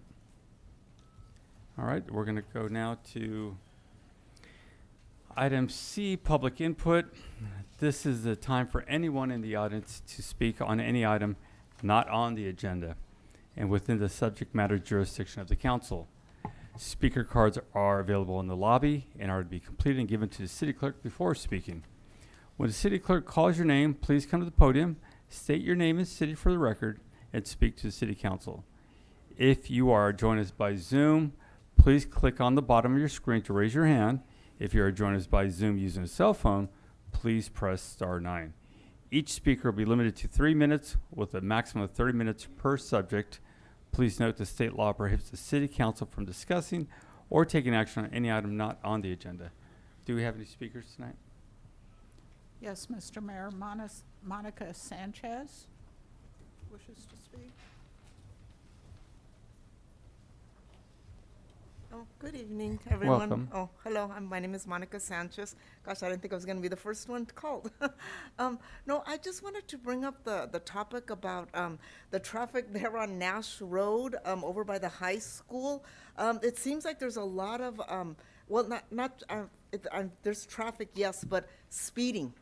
You know, that's a residential area, that's a school area, and people are just shooting down once they hit that, the stoplight, the four-way stoplight where the marquee is at, San Benito and Nash. They're just hitting it at 55, 60 miles an hour till they get to the next stoplight right there where the Safeway's at. Okay? And same thing, there's a problem on that Lad Lane. I've seen cars racing down that road because that's an open road. Once you get to that stop sign, I guess on that Hillock and Lad Lane, and they're just shooting down there till they get to the elementary school. Well, it's been redesigned now. It looks like a Mario Kart track now. Yeah, So- yeah, I heard about that. we But, have that fixed, and that's Oh. the final designs. Everything's Yeah. it's going to slow it down, way down. Oh, yes, but, well, you know, I never see the police around there. You know, it is an area where there's a high schools there. And, you know, these cars are just going, you know, they're 50, 60, and even in the evenings, because I live in that area, they're, you know, going down, you know, 60 miles an hour. I think that street is what, a 35 mile an hour, you know, street. One was about 2 weeks ago. I was coming from, let me see, I don't have a good sense of direction. I was passing the high school going towards the Safeway, but before I got to the San Benito Nash stoplight, I guess I was going too slow for the car behind me, and he goes to the left of me so he can get in front and go to the stoplight. I mean, like I say, you know, the school is there, there's apartments there, you know, why are people just racing down that road all the time? Could maybe a camera be set up in that area? Speed bumps, roundabout, a cement wall, something, you know, But it's just ridiculous, you know, and I think that neighborhood, there's a lot of, older people that live in that area in addition to the school being there, and it's just ridiculous, they're going just too fast. So I just wanted to bring that up to, somebody's attention, maybe something could be done about that. So you're Okay, and- asking yes, for and- a speed study on Nash. Yes, yes. Okay, well, thank you very much for hearing me out. Thank you.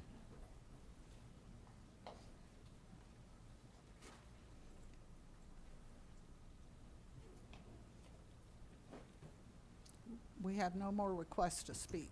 Thank you. Give me a second here to catch up on my notes. All right, we'll go now to item D1. Nothing to report at this time. Item D2. Nothing to report at this time. We will go to, is the council ready G4, or do you guys want to take a 5-minute break? Let's keep going, or? You want to take a break? Okay, let's just, we're usually take the break at 8:30, so let's go ahead and take the, our break.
You say that, you know what, we need to do this in the beginning of the meeting?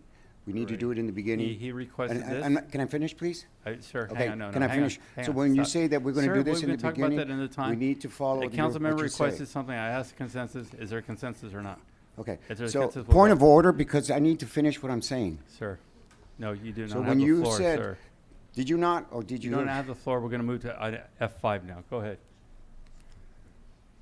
Who's handling this item? So when you say something, follow through with it. Thank you, sir. Go ahead, ma'am.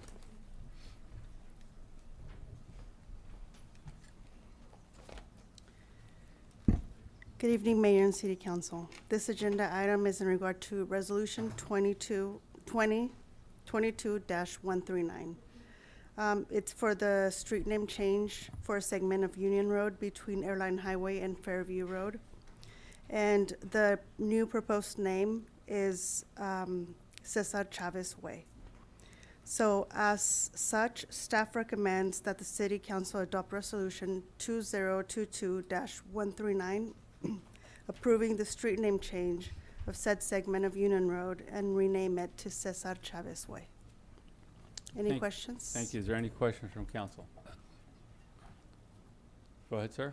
Thank you, Mayor. Not really a question, just a reminder that about 6 months ago when I brought this up, I also requested, and I know it's not contrary to city policy, but I know we're building a new park out behind the fire station there, and I think it's a perfect opportunity to name that park as a new park, Cesar Chavez Park as well. Thank you. Those Yeah. are my comments.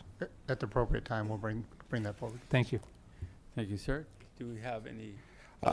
I just want to make sure that there's no addresses that are going to be affected by this, because I know most of it's all just no addresses, except for the PG&E boxes. Is that correct? Yes, I believe there's 2 meter addresses, if not 3, that will need to be. Has anyone reached out to them? changed. I am Not- for changing the name. I just think our residents need to be informed of what's happening when there are streets being changed. Right, And yeah. because you also have to change the deeds, if I'm not correct. Okay. Yeah, if it does get approved, I will be sending a notification, maybe something before sending the official address notice change. I'll send like an FYI that it's coming up and then follow up with the address notice. So I totally support this. I just think that if there's any future situations like this, that if we inform the resident that their address is going to be changed, that they have an opportunity to come and speak also. But I am for this. Yeah, but there's Okay. no residents that are being changed on this, correct? No, it's just meter addresses. Yeah, Just- this is like okay. the PG&E meter. Awesome, thank you. Okay. Did we have any speaker cards on this? Yes, we have 2 speaker cards. The first is Jose Carmen Lazama.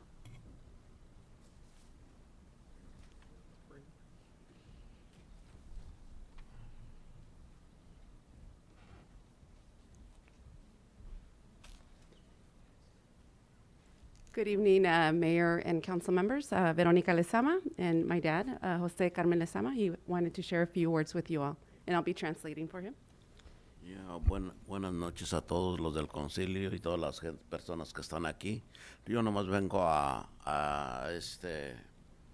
platicarles un poco de lo que significó César Chávez para mí.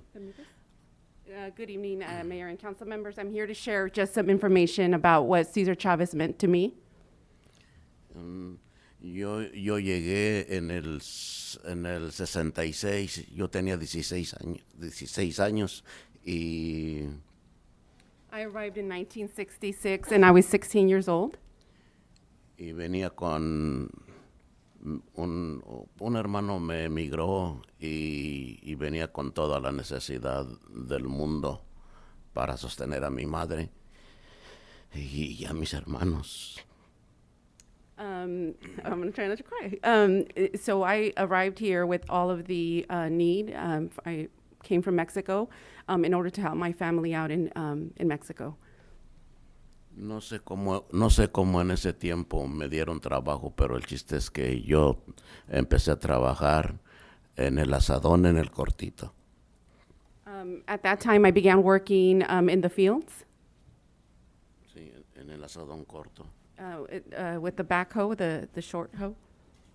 Y entonces sufrí muchos maltratos por los mayordomos y el patrón no hacía nada o no se daba cuenta, no sé.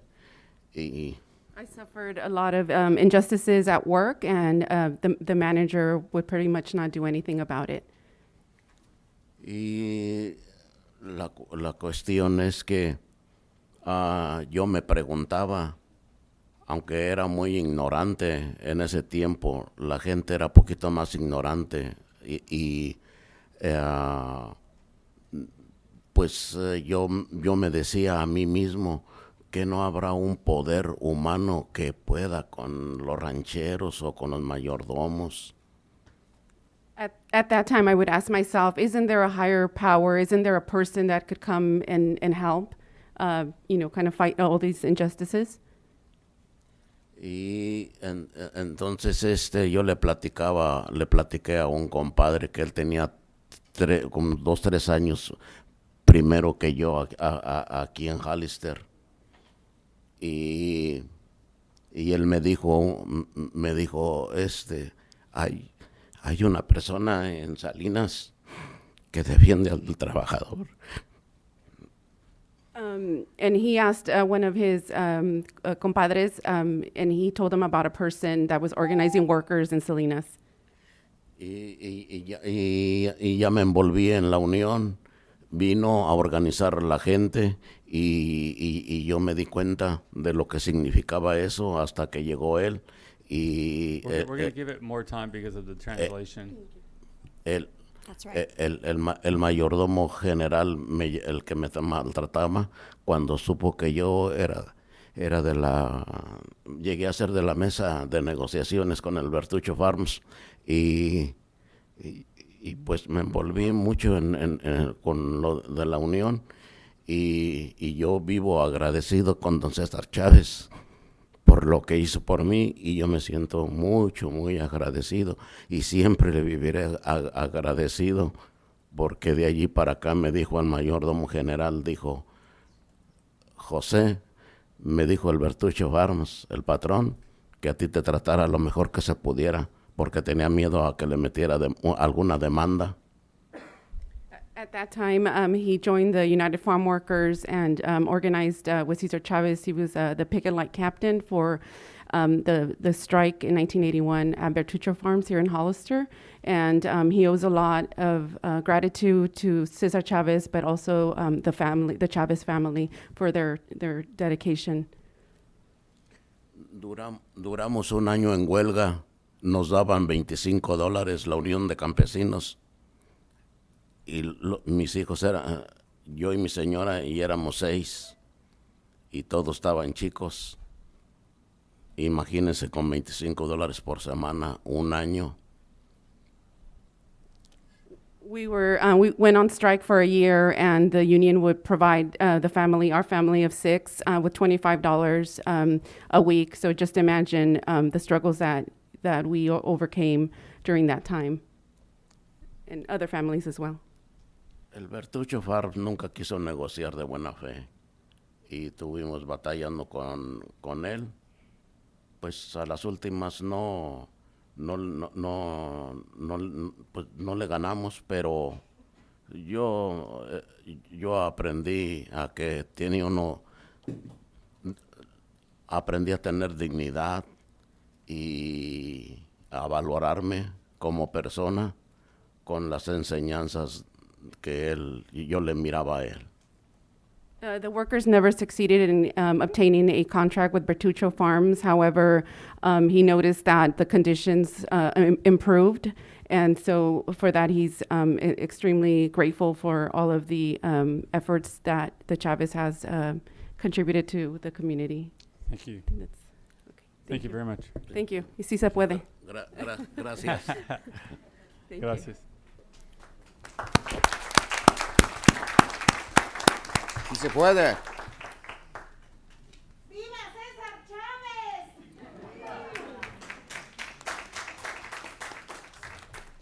And we still have 2 more speakers left. Linda Lampe.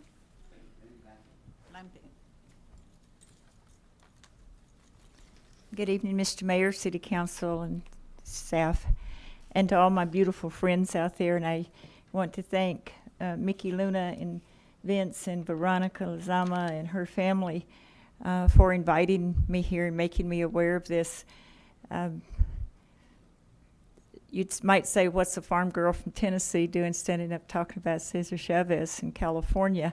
But you know, the struggle is real. And I know what hard work it is. But when I hear the struggle that my friends went through, just about decency for water or bathroom breaks and the things that they went through, it makes me just love and admire. And I need to tell you that these wonderful people help us at Hollister Community Outreach. Every week, our food angels go out, and we're serving over 800 families a week still with bags of groceries and nutrition. And if it wasn't for United Farm Workers and LULAC, we would not be able to do that. They're the ones that opened the doors and introduced us and brought about a level of trust to trust us to go out and serve them. And so a lot of folks think that the struggle is over, but the struggle is still real, especially now with the cost of food and the cost of gas. So the only two questions that we ask when we're serving food is, how are you today? Because we truly care. And we ask, how many are in your family? Because we want to make sure that we provide enough nutrition for that. And we get a lot of criticism for that, because we're said, well, you need to know their income, their names, their addresses, and things of that nature. But we removed all those barriers because we know that there are people that are still concerned today. Maybe they're not documented. Maybe it's pride, maybe it's shame, maybe it's fear, but whatever it is, no family should not be able to have food on their table. I mean, fear is real. I'm afraid of Ferris wheels. You know, it's a real fear for me. Some people say, well, the fear's not real. You need to document who you're serving. But because of my beautiful friends, they opened the door. United Farm Workers, LULAC. So we go to the families at Villa Luna and other places in R.O. Harding, and we work alongside. And I have never seen such hardworking people to serve other people. So I did a little research, and I found out that there are 31 streets in the United States named Cesar Chavez Way or Drive or whatever. There are 2 in Arizona, 1 in Idaho, 1 in New Mexico, 4 in Michigan, 2 in Minnesota, 1 in Missouri, 1 in Oregon, 9 in Texas, 3 in Utah, 1 in Wisconsin, 6 in California, 1's in LA, Santa Barbara, Oxnard, San Diego, Brawley, San Francisco, 31 streets. I'm excited that we're going to have the 32nd Street and the 7th Street in California named Cesar Chavez. And thank you for your time. Thank you very much.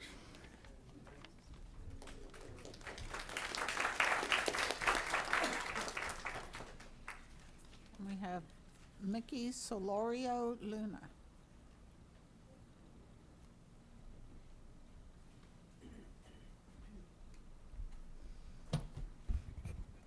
Good evening, Mr. Mayor and City Council members. I'm Mickey Solorio Luna, former council member. I'm here today because I feel very honored to be part of this evening and renaming, Union Road or Union Way to Cesar Chavez Way. Let me just tell you real quick, a little history on it. Cesar Chavez used to come here and stay with the Luna family on Enterprise Road, 831 Enterprise Road. It was Jose Luna, Mildred Duran Luna. Mildred was Kenny Duran's sister. And he would come and stay there. At 4 o'clock in the morning, he would walk out of Enterprise Road into Airline Highway. And he would make that round on Airline Highway. And then he would come back to the Luna residence. The Luna residence, Jose Luna became the captain of Cesar Chavez, is Vincent's uncle. And he is the one that's why the Villa Luna apartments on Hillcrest Road are named after him, because of all the dedication, the work he did in San Benito County, actually putting Almaden Vineyards together for the United Farm Workers. So I'm honored to say that, you know what goes around sometimes just comes around. And in actually going in there, crossing that road on Airline Highway and seeing the Union Way become Cesar Chavez Way is something that should be applauded. Thank you, Rick. And you know what? I really believe that. That was the only time that Cesar Chavez was on Airline Highway. He was arrested on Airline Highway, you know, when he went to jail, and he went to jail with Mr. Lezama. He got arrested as well.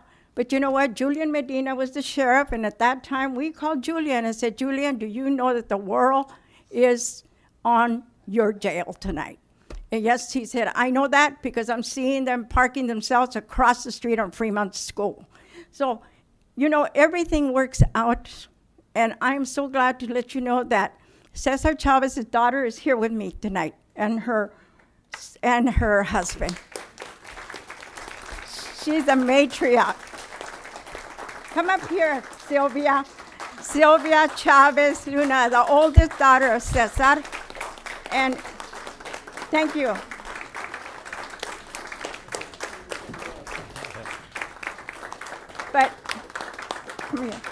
But not only is she here, she's a resident of the city of Hollister. And she has done so much for the city already.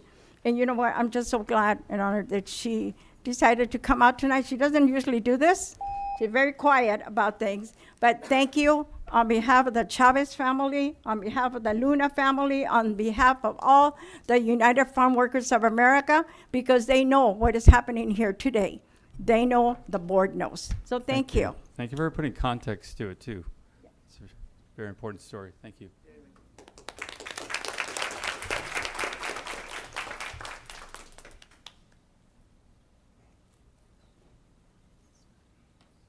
We have no more speakers. Okay. Any more questions, comments from council? Is there a motion? So moved. There's a motion. Is there a second? Second. Motion and a second. All in favor? Aye. Aye. Yes. Motion carries. Thank you very much, Mayor, everyone. real quick, we were kind of waiting for this to pass. I believe the chamber, if I'm right, Michelle can correct me if I'm wrong, but I believe they're trying to plan a name changing for the week or Saturday, August 13th, correct? So this is something the chamber is doing for our community. So thank you. Thank you. So we'll go to G4.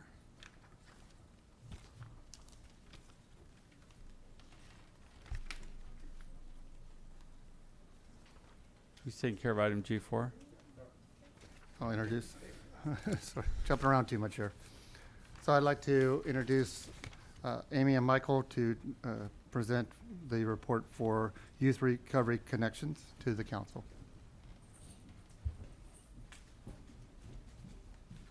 Good evening, council members and stakeholders, community, public. Thank you guys for being here tonight. Tonight's presentation is a follow-up from our last meeting, a presentation of facts, present a resolution, and continue to ask. So right now, I'll just bring up Michael Salinas, the CEO of Youth Recovery Connections. Hi, so thank you, council, for allowing us to come back and be present here Go today. ahead. If you can, go to the microphone, please. So thank you guys for allowing us the opportunity to come back today. I really appreciate that. So we worked really hard to to satisfy the council, satisfy the community, and most importantly, to satisfy the youth in this community. As it states, in everything that we submitted, I think that we've done a really good job of doing what we needed to do to show the need of youth services here in San Benito County. So I want to kind of come back to what was asked of us the last time that we were here. There were certain deliverables that were asked of us, and again, I think that we've satisfied those needs of every single deliverable that was asked for us to bring back. More importantly, I remember one of the council members saying that they wanted to show proof of a child or a youth that's actually been helped or is being helped at this time. So I brought that child and that youth with me. He actually, he's a little bit shy right now, so he gave me the okay to go ahead and tell his story a little bit. So his family they're farm workers. They're Spanish speakers. They had no idea what was going on with him. He was brought into me for anger management, and it was so much more than that, you know. So we were able to get him the help that he needs, some mental health issues that he has going on, get him the help that he needs, and he's been able to stabilize himself since then. So I just want to, you know, just kind of show what this is and you know, how this works. You know, I think with the extra support that he's given, he's been able to kind of succeed to where he's at today. Today he lives a different life, you know, because of that. And I'm not saying I'm special, guys. I'm just saying this is what it takes, the extra support for the youth that are here in the community. But if you can come up to the microphone again, just because the audience might not be able to hear you so well. So again, you know, Joshua's here again just to show the need for these services in this community. Thank you, sir. And I'm going to go ahead and introduce Reb Close. She's going to go ahead and give you a little bit of real life data and the need for this county. So thank you very much. My name is Reb Close. I'm an emergency physician at Community Hospital in Monterey. But in addition, I am an addiction medicine physician. I'm board eligible for that later this year. And then I work in advocacy in the Tri-County area. And so I'm just going to give you some information. I hope we can pull up. I just made a couple of screenshots to share with you about the problem that we have here in San Benito. And I say we, even though I'm from Monterey, because we built a Tri-County collaborative in an attempt to address these issues across our region, because the patients cross the region, right? The providers cross the region, and as well should the services. And the only way we can bring it all together is, as you mentioned earlier, with collaboration. So this is our San Benito data for any opioid-related overdose death. And you can trend that from 2007. The California numbers are shown in the orange part of that graph. And as you can see, San Benito has really unfortunately suffered such a tremendous increase in their overdose deaths from opiates. Next slide, please. This is all drug-related overdoses. And these are all of the deaths. And you can see San Benito is following a similar trend with all drug-related deaths. And if we can jump to the next slide, this is frightening because these deaths are happening in our youth. And that's why, you know, I am partnering in our Tri-County area, but specifically with our youth organizations so we can try to affect a change here. One more slide, please. And these are all the drug-related overdose deaths, and you see our youth are still very heavily represented. And just for comparison, please go forward. This is Monterey. So we had fentanyl in our community starting in 2019, and both San Benito and Santa Cruz were not seeing it yet. And it's basically our gang activity, and where it is why we were hit earlier. We implemented truly every outreach effort. I call them harebrained ideas. Everything that came to us, what can we do? We said yes. We started trying to bring it together to increase services in the community. We are seeing a trend in the right direction. Next slide, please. And this is for all drug-related overdoses. The prior was opiates specifically, but as you can see, as we pull people together as a community, we can affect some change. Next slides, these will be fast. Our age demographic is slightly different, so our needs are different. We're tracking this so we can affect a change in that needed group. Next slide, please. This is all of our drug overdose deaths currently, and as you can see, we're actually seeing it in an older population, so we're focusing there a little differently. Skip, yes. This is another thing that I think is incredibly important for the council and the community to see, is these are our youth. These are drug-related, these are calls to poison control for suicide attempts or drug ingestions with the goal of self-harm in our children.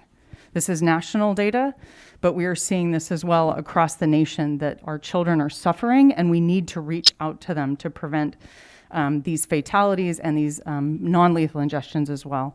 Next slide. This is where the overdoses are happening. And this slide was updated actually here in Chambers. We've seen 62 overdoses in San Benito thus far this year. Those are the ones that are documented. I can stop. We'll give you a couple more minutes and you can wrap it up. Okay. I think, yeah, this is data we're tracking for the Tri-County area. Same trending information. I can share this moving forward. I know data helps people understand what's going on. And then we'll just go to one more slide. And as you can see, we're tracking things as it relates to stimulants, obviously benzodiazepines, cocaine as a specific stimulant, and then as well fentanyl. And if you can, it's hard to take it out on the graph, but you see San Benito unfortunately has the steepest incline in our fentanyl-related overdose deaths. And I am appreciative of the work that YRC is doing in our partnership in order to try to change that trend. I'll stop. Thank you very much. Thank you. Any questions? Go ahead, sir. Thank you, Mayor. So, amazing. Thank you, Doctor. Thank you for the presentation. Thank you all for the work that you do. I definitely believe there's value. And you know, I wanted to say thank you, Joshua, because you're brave. And I appreciate that. It takes a brave person to be willing to share challenges. And I wish you the best of luck and health. Thank you for taking time to come out tonight. One of the questions I posed before was about other relationships. And we know that it was a startup and it was going to take some time. And so I was hoping maybe you could speak about maybe the relationship, the rapport that you've established with the police department, with the sheriff's office, any other agencies that you think would be important for us to know, because you're still new and I suspect you're still in your infancy, but I want to continue to contribute, and that would be helpful for me. Thank you. So I think just to name a few, I mean, I think, you know, we're definitely part of the Tri-County Initiative. We just had the opportunity, thankfully, to partner with. Can I ask you to step up? Sorry. Okay. So we've made several partnerships here in the community. I think, you know, the one that just, you know, sticks out the most right now is First Five, because they're going to be able to bring that family component. So that's a big one for us. You know, I think that's very much needed here in the community. Again, I think that with that family component, it's going to bring, you know, education for Spanish speakers, right? So again, we're part of the Tri-County Initiative. We're actually trying to build a CERT team, a substance use response team. So that's again, that's part of another Tri-County initiative that we're trying to do right now. That's going to consist of, you know, hopefully, you know, all areas of, you know, all different segments of modalities of treatment, you know, police officers, sheriff's department, EMS, everybody else involved. We've been in talks with the EMS. We've partnered with, well, it's just to name a few, I can't even think. We have partnerships with Youth Alliance. We've reached out to Prescribe Safe in Monterey County, Safe RX in Santa Cruz County, in organizations within the faith-based community here locally, including Legacy Church. So when we think about the whole person, we want, you know, 0 to 5 up to families. So it's not just about the youth. I mean, the main focus is the youth, but in order to reach the youth, we got to incorporate the family. And family is what's key in bringing these numbers down and treating with the whole unit. And so we're super excited. We have a lot of really good support here in San Benito County, and we're excited about the work that we can continue to do. We've had talks with Hazel Hawkins. Community Solutions. Community Solutions is another one that we've been in talks with, just because they're, you know, they're a youth provider as well. So we've actually gotten a couple referrals from them, so they've been awesome. And there's several others. I mean, I think we mentioned a lot of them in the packet that we gave you. So it's, you know, sometimes you're up here a little nervous and you kind of forget some of them. But I mean, we've been blessed. You know, we've really been blessed. We've been able to kind of build a pretty good rapport within the community. And for those that know us, I mean, they know that the services we provide are good service. We've also received a couple calls from the police department. It's not official, but they might ask a question about substances, or they might have an adult referral, and we don't want to ever turn anybody away. And so we've responded to a couple adult calls that had to involve substances, and it was very successful. One was from the VA, the other one was a co-occurring client, who both are successful and in treatment at this time.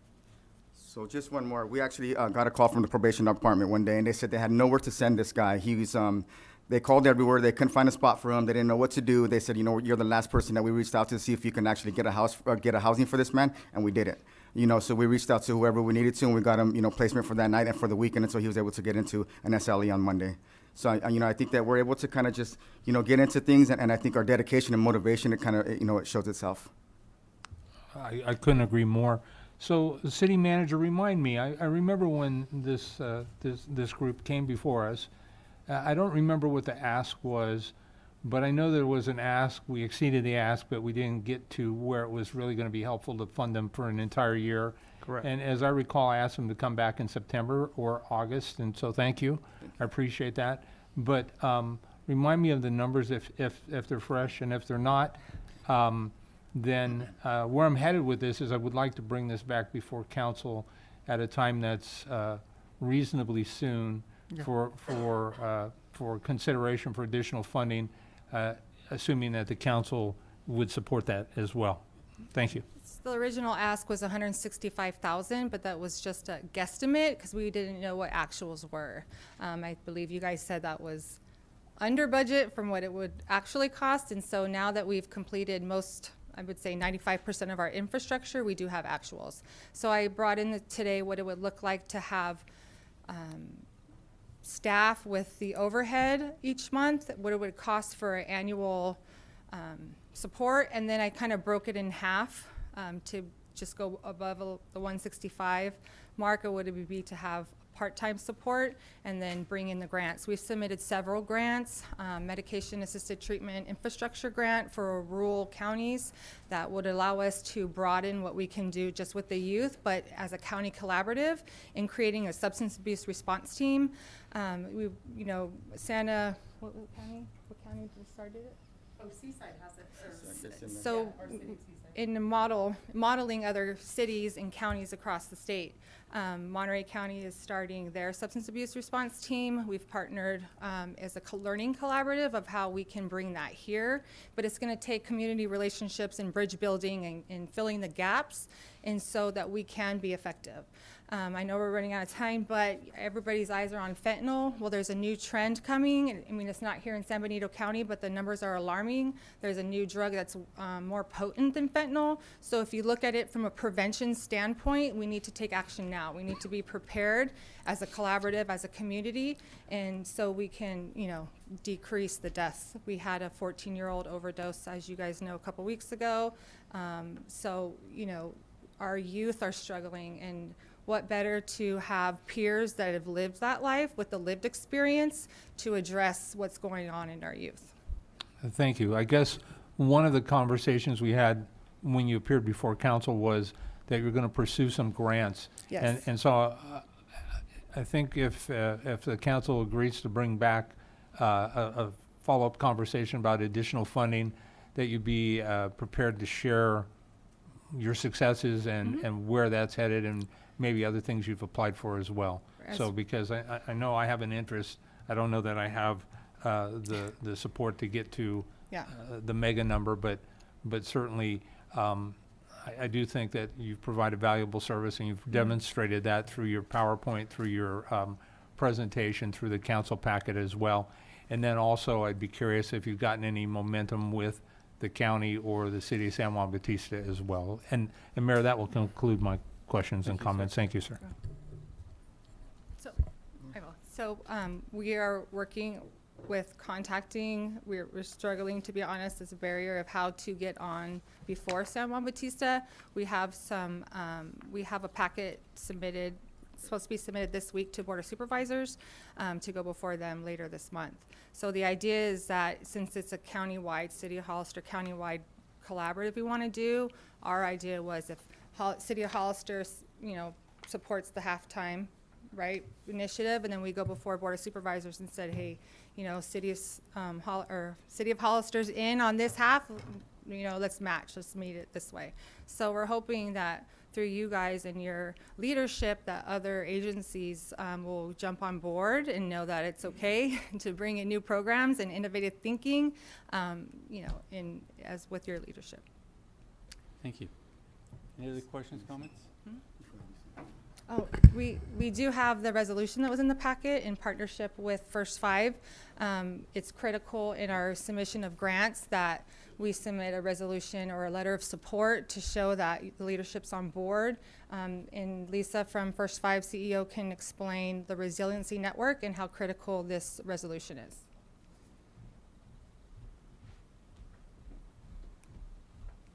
Hello, Mayor, City Council members, and staff. I'm the Executive Director of First Five San Benito. Also facilitate the Resiliency Network.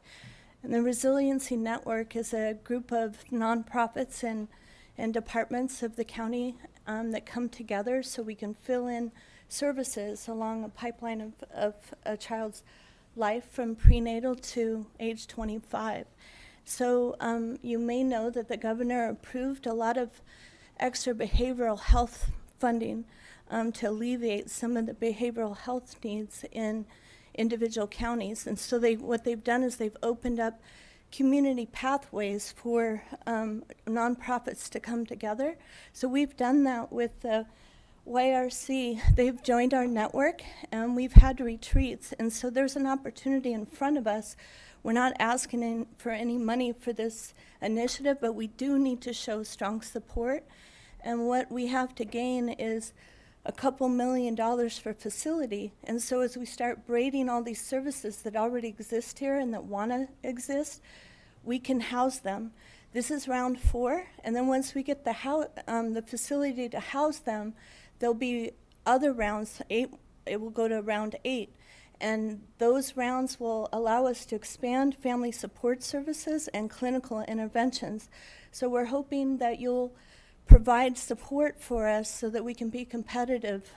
I know of no other organization that's applying for this, so we're lucky to have YRC here as part of the network advocating for the resolution that's included in your packet. Thank you.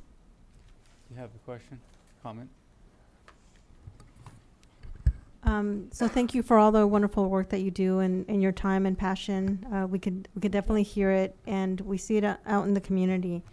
So thank you. One of the things that I just wanted to share was it's going to be critical to have social services, probation, and behavioral health on board. They're the pass-through money for a lot of money that's already earmarked for exactly what you're doing. Yeah. So without kind of their help, it's going to be very challenging for you to have the necessary infrastructure in place without those 3 organizations, or even just one. We enjoy a really great relationship with them because we're already offering case management, upstream prevention strategies, and we have a really close relationship with the sheriff's office as well. Probation is our leading referral into the Family Impact Center. So we enjoy that relationship with those entities because I think that when families are in crisis, they're looking for somewhere to go, and we have a dedicated team that work at the Family Impact Center. So I believe we'll have that support. Tracy Belton from the Health and Human Service Agency is on our commission in First 5 and a supporter. We also hold the contract for child abuse, child welfare with Health and Human Services. So we get a lot of referrals from them as well. So I appreciate your guidance on that. There are some agencies that we still want to memorialize our relationship, but we've had really good talks with the Community Action Board, and they're working on a similar venture, and they told me this morning why we don't want to invent the wheel. We'd rather partner with someone that's already doing this. So we're open to every partner in the community that wants to partner, and we have a very equitable process of how they can join. So if you know of anyone that wants to partner, send them our way, and if they're not being responded to, let me know. Thank you. Thank you. Any other questions, comments? Oh, you done? So, you know, I've had my history here with San Benito County and the health department and those agencies over there. And I am so glad that I don't have to go through that again.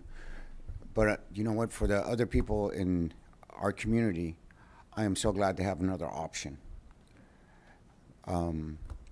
It really touches my heart personally in my personal life to know that there's help out there, because going down that other road, there is none. I've lived it. I lived it. So thank you guys all for what you guys are doing.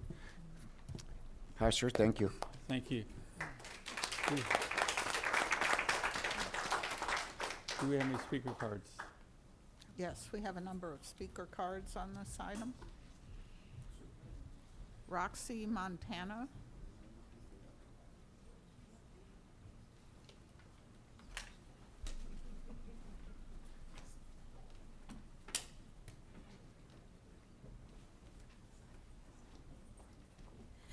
Good evening, and thank you very much. I would like to keep this really short and sweet.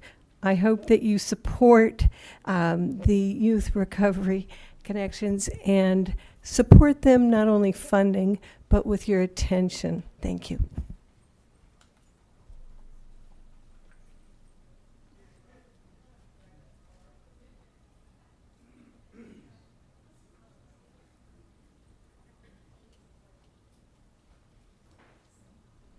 Stacy McGrady.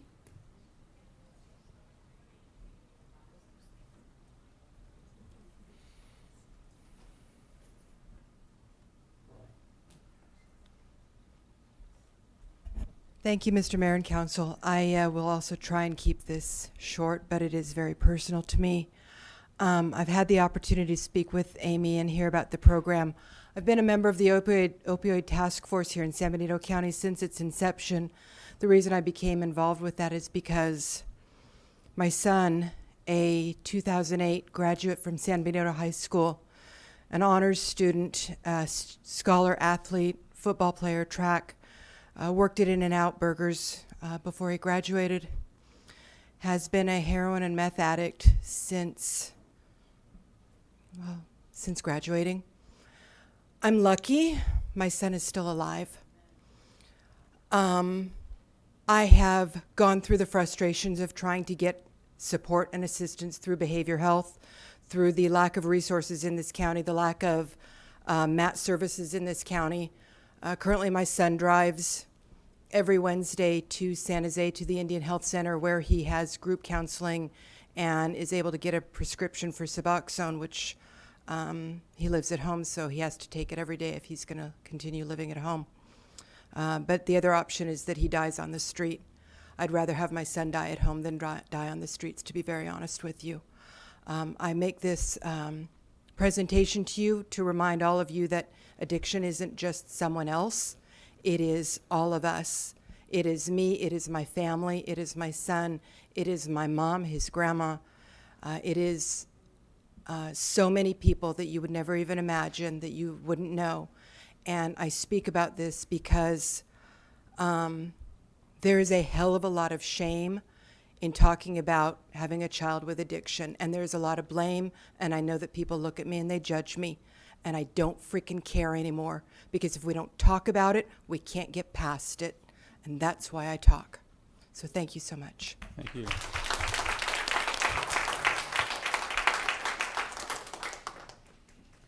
Michelle Gutierrez. Hi there. Thank you for allowing me to speak. I'm a resident here of Hollister, has been here for about 12 to 15 years. Recently, I had a experience with drug overdose. My grandson, who's 26 years old, passed away 6 months ago from fentanyl overdose. So this program hits home for me. So I'm just here in support of this program, and I hope that you all can lend all of your support as much as possible to the youth program, and let's talk about it, as Stacy says, and get some results, I hope. So thank you. Thank you.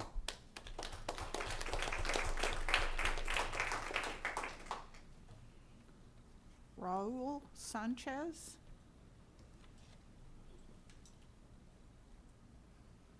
Good evening. I have over 25 years working in mental health. The last position I held was with the County of Santa Clara Mental Health Department. I was a healthcare analyst manager. And the things that I've learned about drug addiction and alcoholism and mental health issues, behavioral health issues, gave me a new life. Because now I'm retired. Now I'm willing to work with this program and devote my expertise and my energy to make them succeed, because I don't know what the word failure means in my world.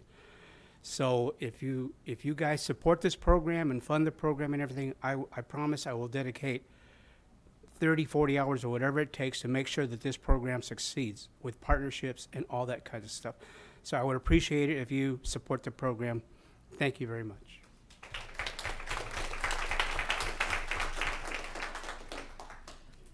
Jennifer Gavin.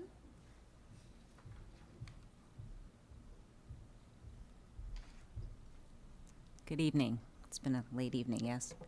I'm Jennifer Gavin. I'm the Director of Pharmacy at Watsonville Hospital. So you've heard a lot of folks speak about a Tri-County Collaborative. I'm the Santa Cruz version of the Tri-County Collaborative.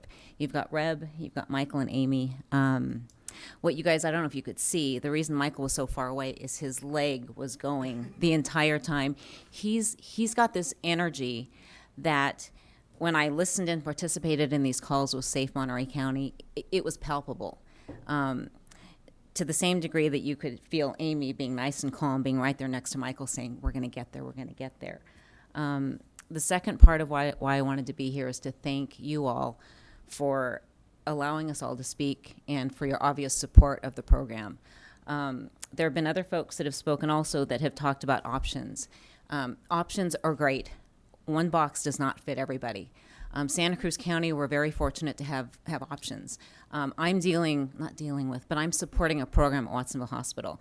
And what helps me is that I know that my substance use navigator, who actually lives in Hollister, by the way, thank you guys for giving her to me, but she's got outreach to 3 or 4 different clinics in Santa Cruz County. Watsonville hits Monterey County, right? And so we reach over into Rebs County, we reach into San Benito County. So the strength of what you guys have been talking about, not just for this program, but what I've been listening to overall, and you guys were talking about community working together, that's what we're doing. And thank you so much for supporting that. Thank you for supporting the program. Thank you.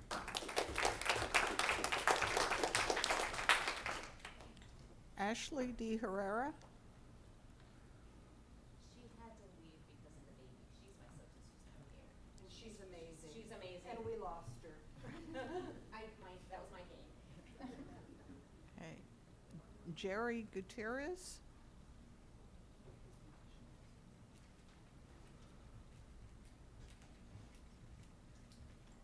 Good evening, Council. Thank you for your services. Civil work. My name is Jerry Gutierrez. I am a resident of Hollister 8 years. When I first came to Hollister, I chose Hollister because I wanted a safe environment for my children.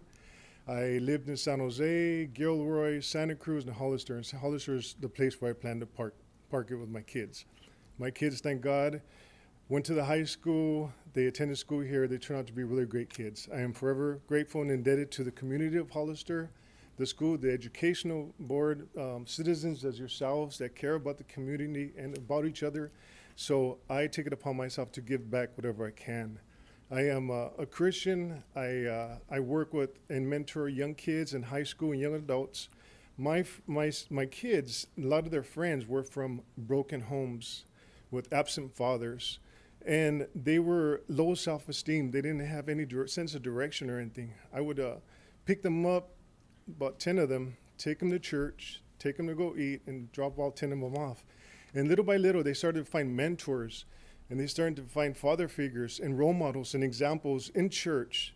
And you could see them grow, their confidence, their faith, their happiness. They would spend 2 hours eating that Taco Bell, and I was falling asleep, but they're engaging about their exciting evening. All they need is somebody to show that they care, somebody to intervene, to show a little bit of love. I'm sure all of us here in this room have stumbled at one point in our lives, and somebody picked us up, showed us love, gave us a break, gave us a second chance. Life is about second chances. I believe in these children. I see on Facebook a lot, there's a lot of ghost guns, there's fentanyl, and all that is spilling out because of the inflation going on. The inflation is causing kids at a poverty level, minorities, and some people like Stacy's family, my apologies, Stacy, that are bleeding out. They're angry, they're aggression because now there's more drug abuse in the home, there's more drinking in the home, there's more violence. These kids, there's a funny thing that, they say in the Hispanic community, you get disciplined with a chancla. Everybody laughs about it, but there's also another story to that. They learn these behaviors. They act out aggressively in violence. Hollister is growing right now. Since the 2010 census, it's grown from 8 to 10,000 residents in just 12 years. The last 2 years alone, it's grown 3.25% in just the last 2 years alone. So I am a real estate agent. I move a lot of people into Hollister, and they're all coming from San Jose and Santa Clara. I dealt with Michael on Friday with somebody who had a fentanyl problem with a child like Stacy's, a kid named Josh, who they never thought would abuse drugs. Michael was there. I talked to him an hour. He has a heart of gold and a true compassion. I want to get involved with him and his group, and that's why I'm here today. I believe in people like him. Thank you.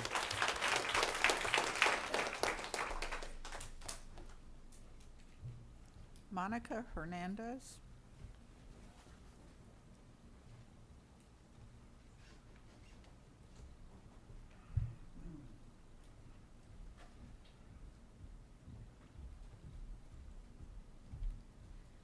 Thank you, everyone. I'm here to support Emmy's and Michael's initiative. I'm a resident of Hollister for 23 years. And the stories right now just remind me the last year of my son's, oldest son's on high school. He came one day, and he was, I don't know, weird, acting weird, because he took something that I didn't know what it was, because I don't have the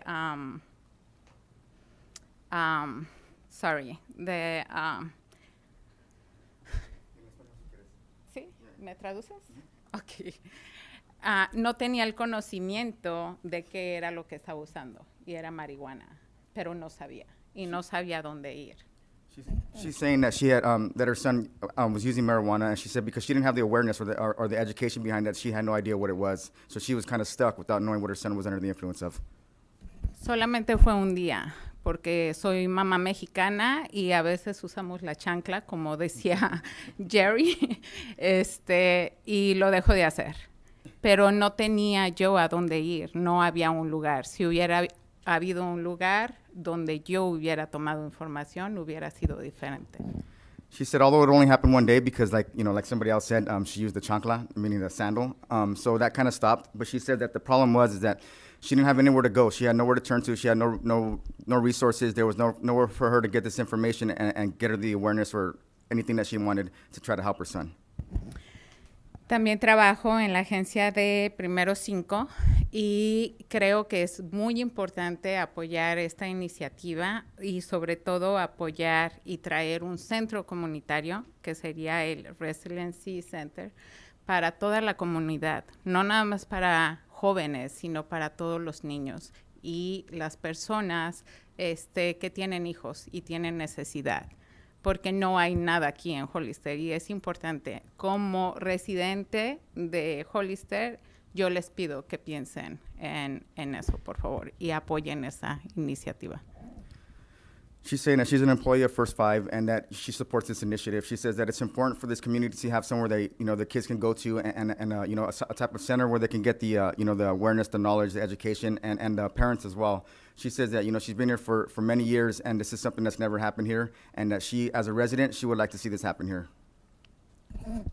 Hemos visto muertes de jóvenes por sobredosis, por pandillas y por muchas cosas. Y yo, como residente, les pido a ustedes que hagan algo al respecto, porque no nada más es mi hijo, son los hijos de todos los que estamos aquí. She says she's seen a lot of violence, a lot of deaths, that some of them from gang violence, some of them from drugs. So she said that she would really like to see this happen, so that way they can get the help that they need. Y por último, tengo información de la agencia de Primero 5, si me permiten pasárselas a ustedes para que sepan o entiendan un poquito más de lo que es Primero 5. She said if it's okay, she'd like to give a little bit more information about what First Five is, so that way people know there's another resource. Thank you. Can I? Yeah, just.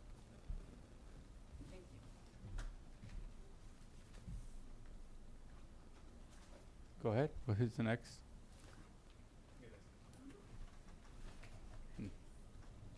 No, take it. Gracias.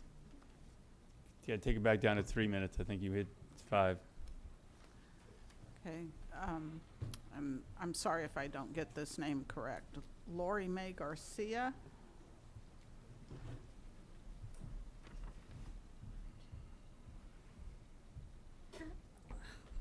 Hello, council members. My name is Lori May, and I have been living in Hollister for 2 years now. Me and my husband moved here from San Jose. I also am a transplant from Monterey and Seaside area, so I know the central region very well.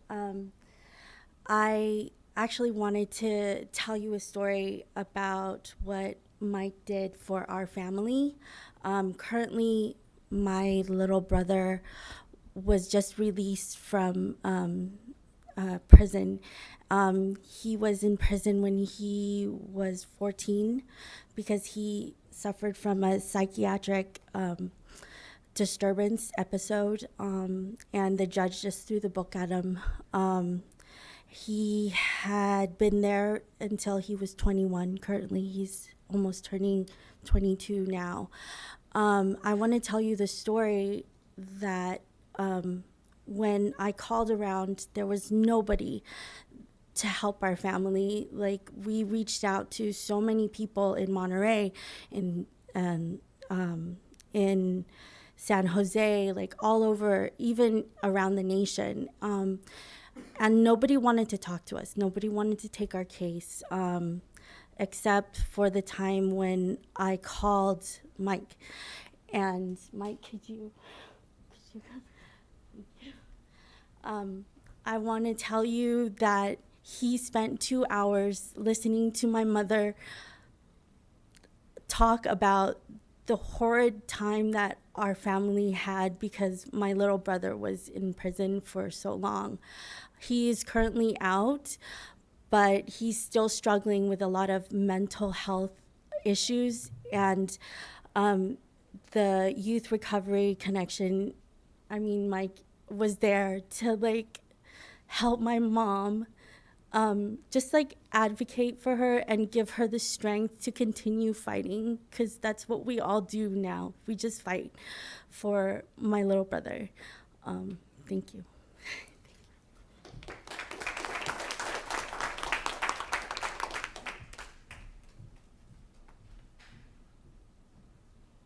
And again, I'm having a hard time making out this first name. Loraxo is the second name?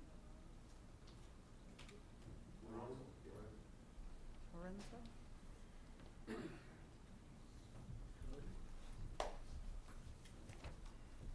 Evening, council members, mayor. My name is Johnny Lorono. I've been a resident here in Hollister for about 9 years. But addiction hits home. I was born and raised in addiction. I suffered myself with addiction. I have 5 beautiful girls, and I live now in this city, and I don't want them to have to worry about the addiction. So when I spoke with Amy about the preventative measures, the awareness, the programs, getting to it where it begins to the root, not waiting for the moment of when it happens, but getting there before it happens. Being aware of what's out there, you know, the services, what causes it. My oldest daughter's 18 and suffers from anxiety. That's something that I worry about because I don't know if she's gonna go down that road. I pray that she doesn't, but I stand here before you saying this is a program that I wanna be a part of for my family, as my community. I wanna see what we can do together because to me, my kids are that important, and to me, everyone's kids are that important, even before the little ones are just that important because they see it all. They may not know it, but they see it and they grow up in it. And I was that child at one time.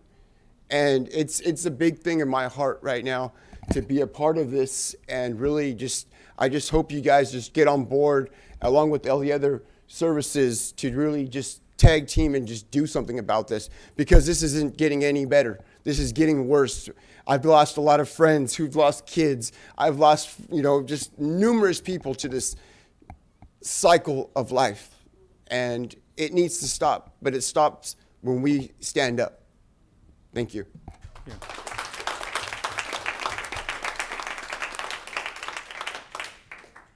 Kathy Rincon?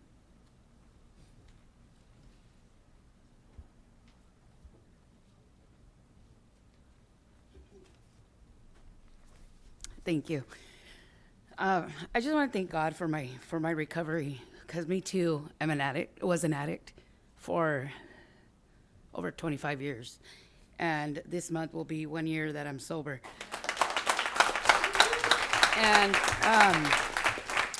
options, yes, it's good to have options, because when I was in my recovery, I had to go to Santa Clara and do pathways on Zoom, which wasn't enough. It wasn't enough for me. Hollister, you either had to be on probation. I wasn't on probation, and so then because of that, it kind of like limited what I can get, what services I can get.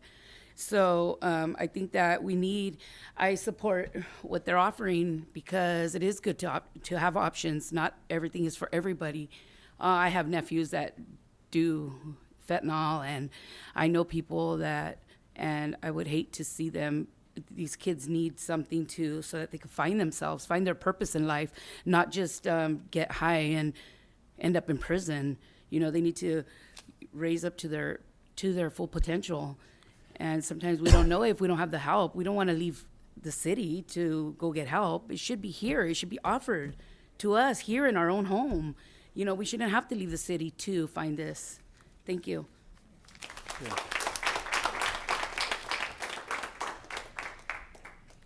Joaquin Canales. Hi, good evening. I'm Joaquin Canales. I'm going into my senior year next week, and I'm here to show my support for Youth Recovery Connections. Through the 3 years of high school that I've been here, and I've witnessed so many things involving, substance abuse. Not only that, but it runs my family, from them abusing substance in their youth. My mom went through it, my aunt went through it, and right now I'm seeing, my cousins go through it. So this is obviously something really personal to me. And I have to go to school and, also see that in other students dealing with these issues and this abuse that they can't really find help for, or they're scared to ask for help. When I met Amy, we met through someone that we both knew. His name's Gabriel, a really good guy. But besides that, I'm really grateful to have the opportunity to speak with them and work with them, because I'm currently volunteering. I dedicate a few hours of my week to try and help in whatever way I can. And I just want to come up here and say that what they're doing is so amazing. And I hope that everyone here and all of you can see that too. Thank you. Yeah.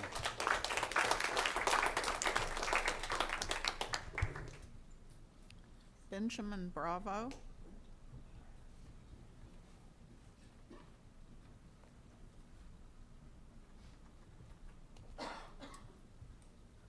Hi, my name is Benjamin Bravo. I'm 22 years old. I'm a former employee of All Ed here in Hollister, and I'm actually a U.S. Navy veteran as well. Looking back at my time in high school, I'm not originally from Hollister. I went to high school in Saudade, and I went to Saudade High School. And just looking back, I lost 3 of my best friends from this, right? And a lot of what we think is drugs isn't necessarily an addiction problem with them, right?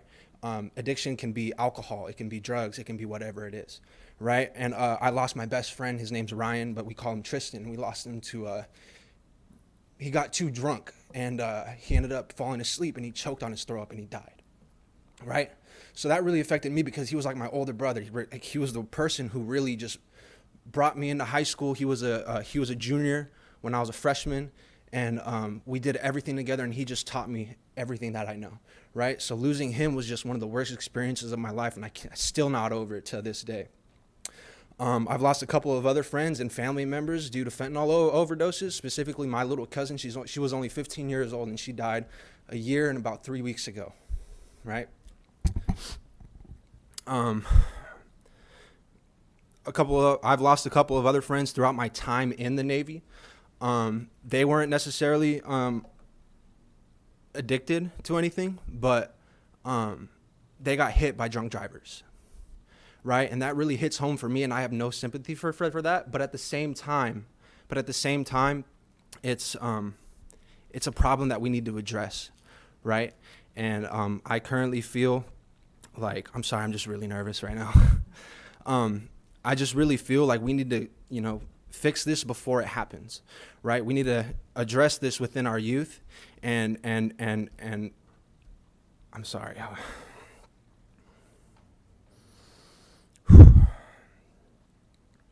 I'm sorry.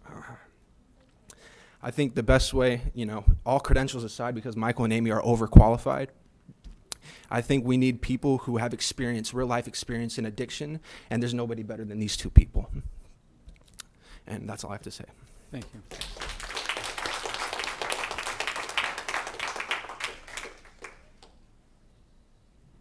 Adam Mendoza.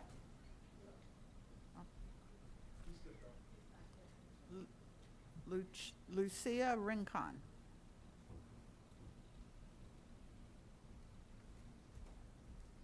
Hello, good evening. So I'm a little nervous. I wasn't going to speak, but I'm going to. So it seems like every day we're hearing about all these overdoses, different crimes being committed, and mental illnesses. Not saying that Youth Recovery Connection will take all that away, but I believe it will help a great deal with the numbers. I also speak out of experience, being raised in Hollister 45 years of my life, also a recovering drug addict. Growing up, we didn't have none of this. Never, I don't even think it was ever even brought up, talked about, and had it been, I guarantee my life would have been totally different. And I'm grateful that I'm different now. I've changed for the better, but I'm a mother, I'm a grandmother, and I want my kids and I want my grandson to have a place to be able to go. God forbid, but just knowing it's there, and yeah, I think it's time for us to rise up and fight for our kids because it's gonna get worse. The world's an ugly place. Thank you.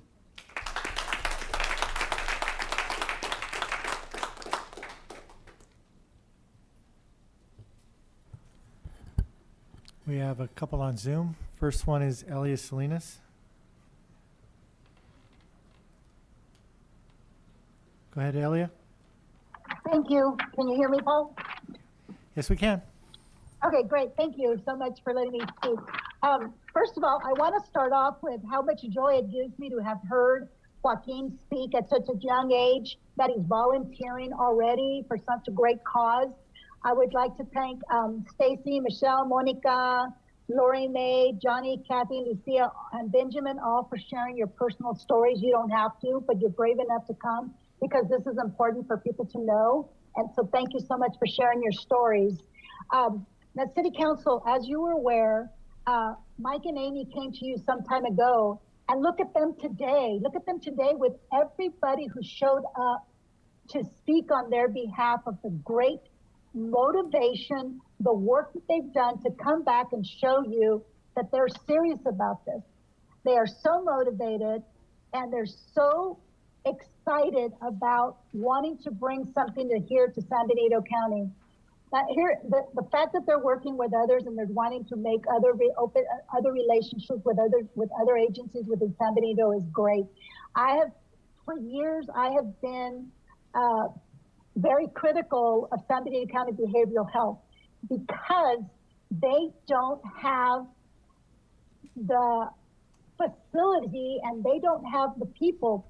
We literally in San Benito County residents give hundreds of thousands, very close to millions of dollars to behavioral health for outside contractors because they cannot find someone here local, whether it's for adults or whether it's for children.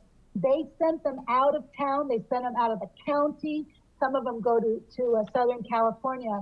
And the YRC is wanting to be here in San Benito County, and I advocate so much that for you city council members, that you're all listening to the great work that they have done so far in such a short period of time, the passion that they have to have done this work and willing to put in more time. And they've reached out to all these other people who have come before you here tonight. They're willing to volunteer and already volunteering. So please, when they come back at a later date for financings, and I will speak on behalf of them when they come to the Board of Supervisors, please support this program that they want to bring to San Benito County. And it would be a great benefit, not only to the city of Hollister, but to all San Benito County residents, so we don't have to depend on outside services. I mean, it's going to take a while, but somewhere we have to start somewhere. And here they are before you. Thank you.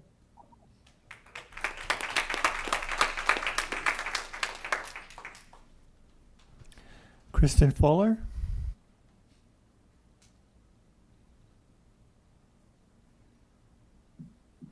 Okay, can you hear me? We can, yes. Okay, perfect. Good evening, Council. My name is Kristen Fuller, and I've been a member of the Hollister community for 4 years.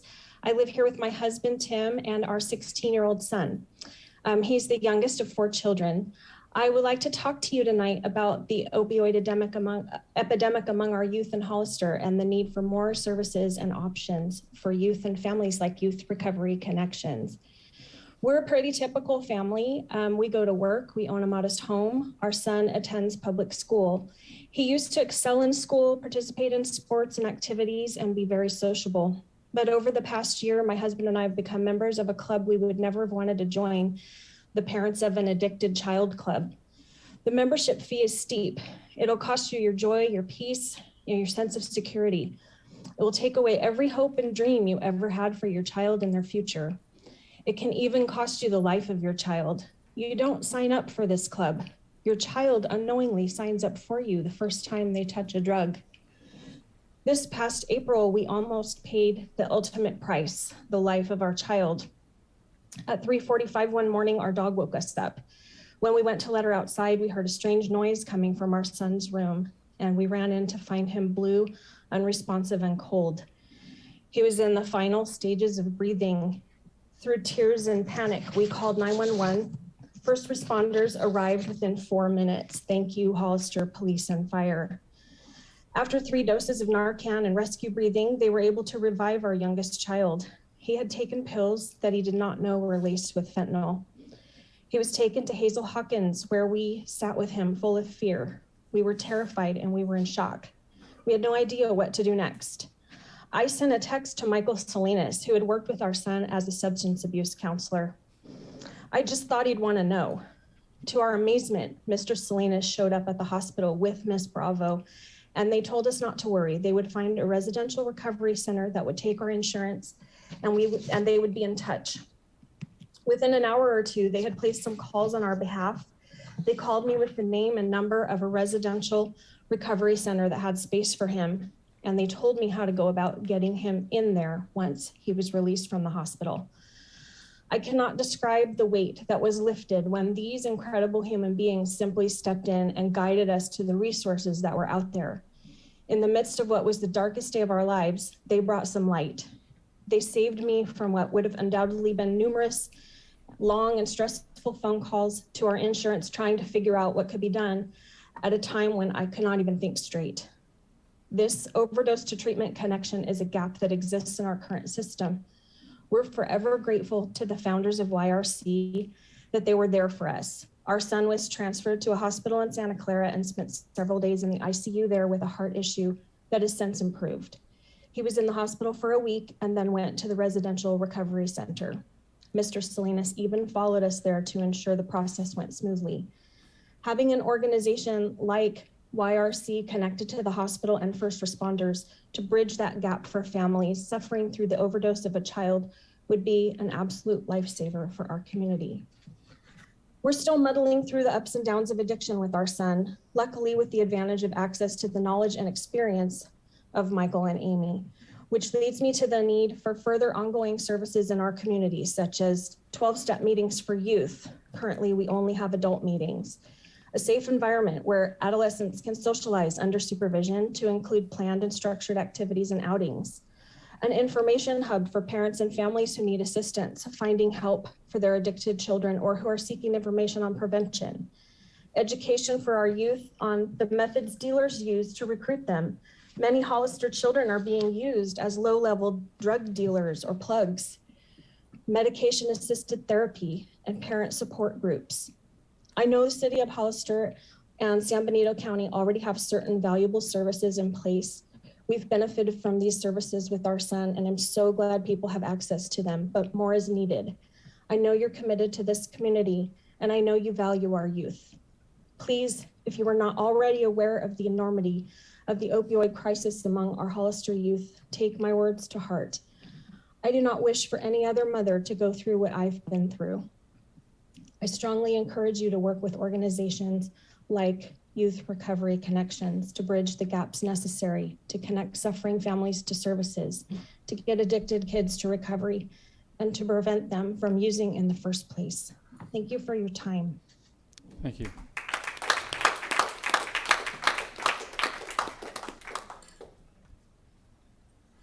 We have no more speakers. Thank you. Is there any more comments or questions from council members?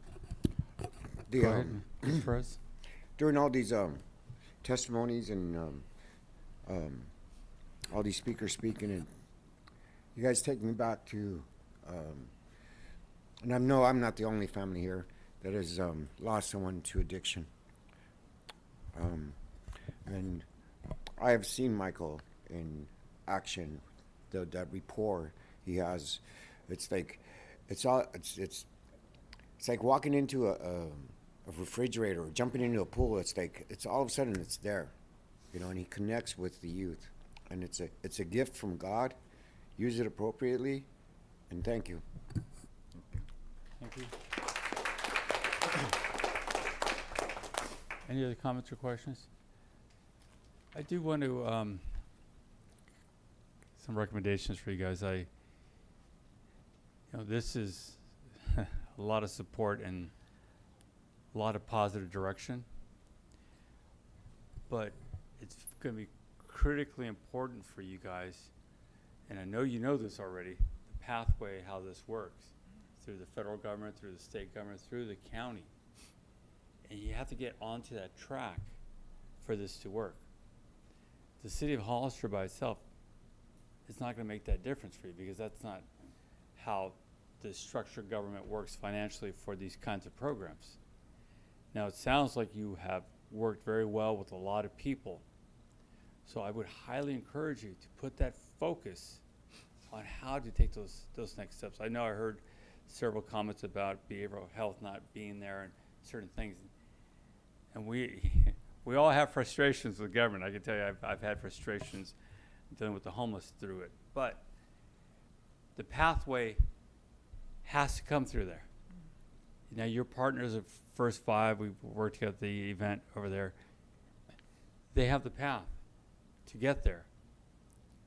You got to get that focus in there, because those dollars are coming. The state's finally recognizing what's really happening.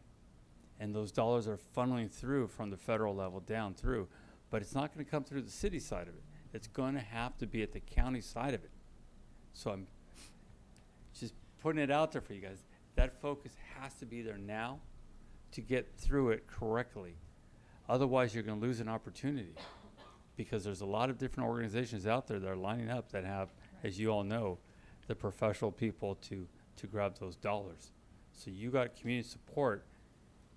You just need to make sure you have the facilities, you can do what you need to be doing, and just work with them. I heard a lot of volunteers here tonight, so I wrote down who those volunteers were. So when you're lacking volunteers, I'm going to refer the names. So I'm going to, again, just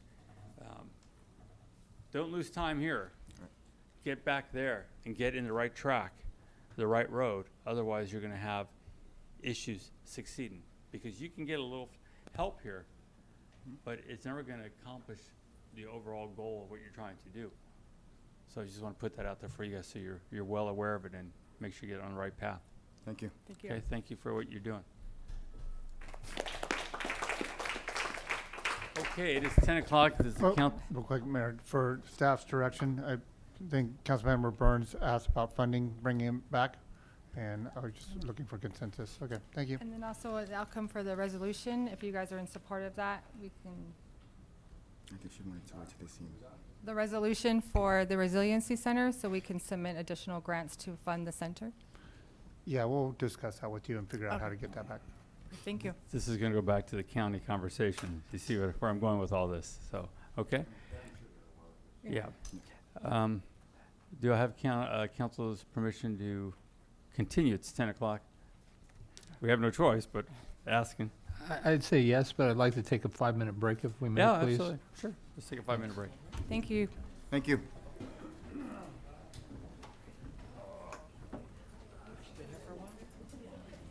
Let's go.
1.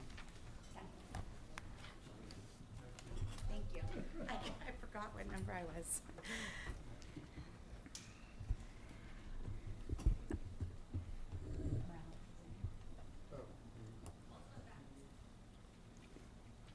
Lose somebody?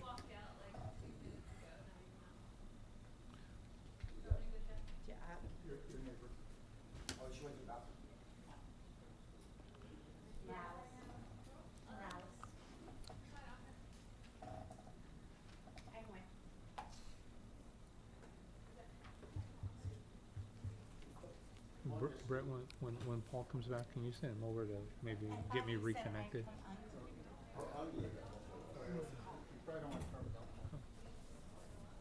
Oh.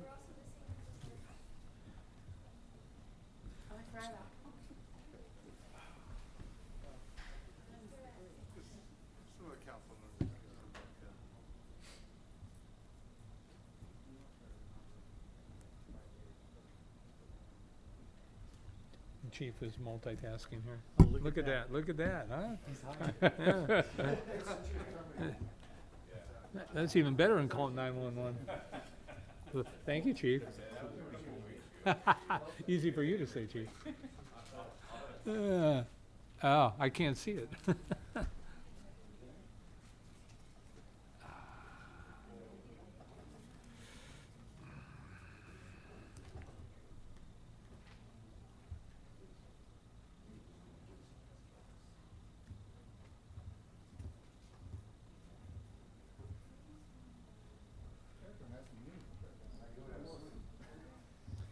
You would think that would encourage us to move quicker, but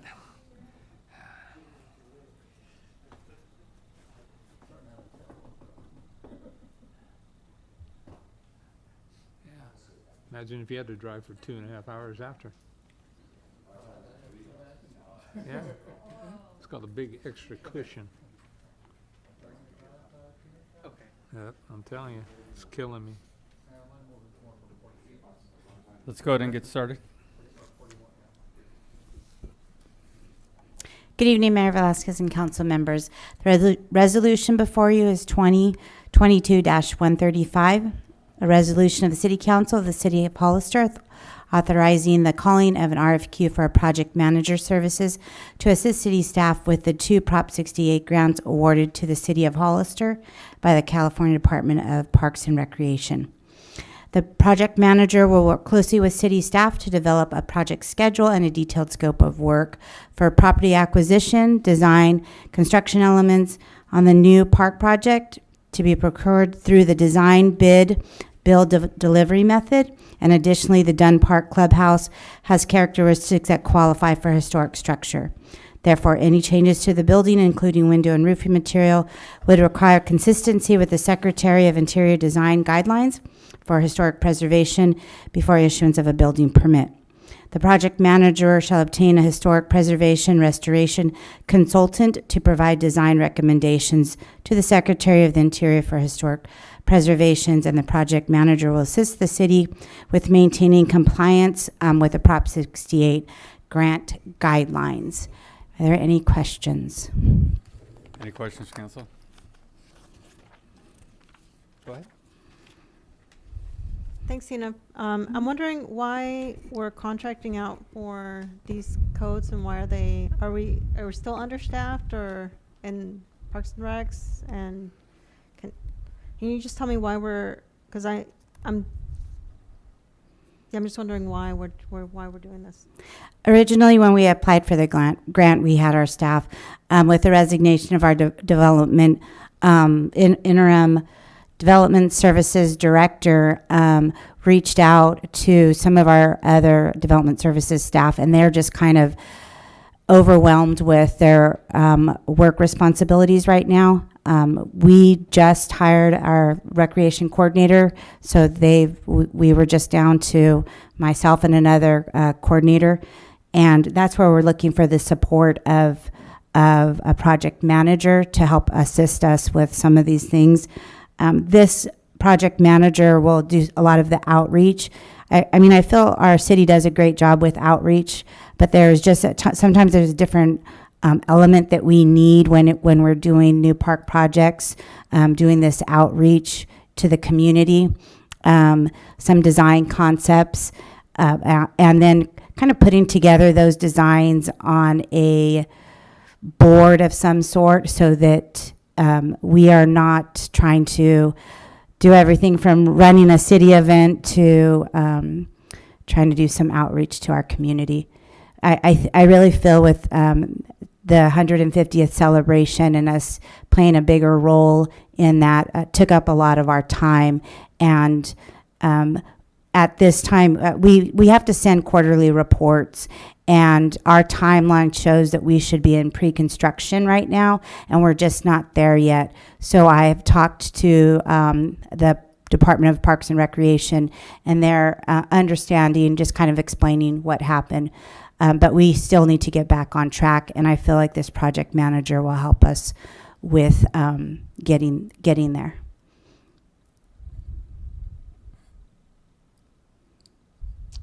To answer your question? It does. I might have missed it, but is there an amount that you're looking, or you're just looking for bids? At this time, we're looking for the bids. We're in the first process for a project manager, an RFQ for a project manager. So there's not a cost at this time. Yeah. Okay. Plus, I mean, this is not really the staff's expertise. It's construction and monitoring it. So that's we'd like to get some experts in there to make sure that we are bidding things competitively, and we're getting, they just know the best way to handle, like I said, the bid packets, the construction costs, what's reasonable, what's not reasonable. I mean, we can look at their, at a construction company's quantities, but we don't know if that's a reasonable quantity or not a reasonable quantity. Did you have a question? I was just going to say, this is absolutely very common for government projects. I mean, you're seeing more of this than you're not seeing. So, because of exactly how you explain this, you want experts out there that are making sure projects, they're prevailing wage projects, that they're staying on schedule, they're using the materials as per contract, and making sure it's getting done correctly.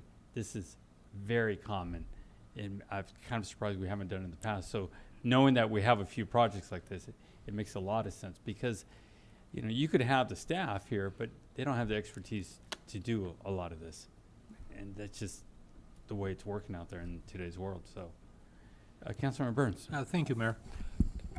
Is this time sensitive in relationship to the grant itself? We've been awarded the grant, correct? We have been awarded the grant, and completion needs to be completed March of 2024. So there is time sensitive. Just talking to some architects out in the community, not in our community, but out in the world, building a brand new park can take 12 to 18 months. So we just feel like right now is the time we need to stay on track. I agree, and really, I'm not sure if you're talking about a project manager or more of a construction management person, but either way, I tend to agree with the mayor that these are not skills that are typically available in a city of our size, and frankly, it should be best practice to probably outsource those, not only for construction management, but for project management after the fact. And so I think this may be a good way to move forward in the future when we have these high-profile projects that need to be completed on budget, on time. And so I'm going to be supportive of this. Thank you, Mayor. And Mr. Burns is correct. It's construction management. The project management happens through the contractor, and then you have the construction management making sure they're following the specs. Correct. Yeah, and just as council knows, we've been awarded other grants. There are some very large construction grants that are coming forward. So we wanted to, it was recommended, I learned this at the city managers conference, that this was a very common practice, and we felt like it was a good time and an opportunity to see how this works and see the benefit of it. At the end of the day, you can end up saving money too, because they, as you pointed out, That's what I was they know promised. what's happening out there in the world, and they're going to see what's wrong out there. So, good. Do we have any speaker cards? No, Mr. Mayor, we do not. Thank you. Is there a question or any comments? Yes, would you, then can you reword instead of project manager, because that's a very different job description, and the construction manager, they're very different skill sets. Because otherwise you can get, you know, somebody that is certified but you're not gonna get what you're looking for. Yes. Thank you. Is there a motion? So moved with the changes as proposed by Councilmember Morales. Construction, there's a motion. Is there a second? A second. Motion second. All in favor? Yes. Aye. Aye. Motion carries 4-0. Thank you. Move to item F2.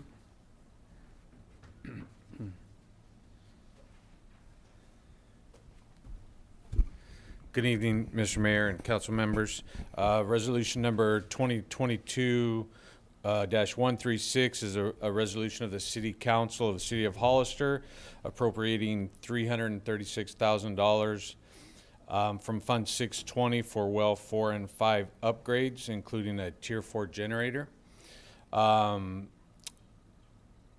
This item it was originally in the budget, but there was a clerical error in the amount that was requested for this item, and the Tier 4 generator was not included in that.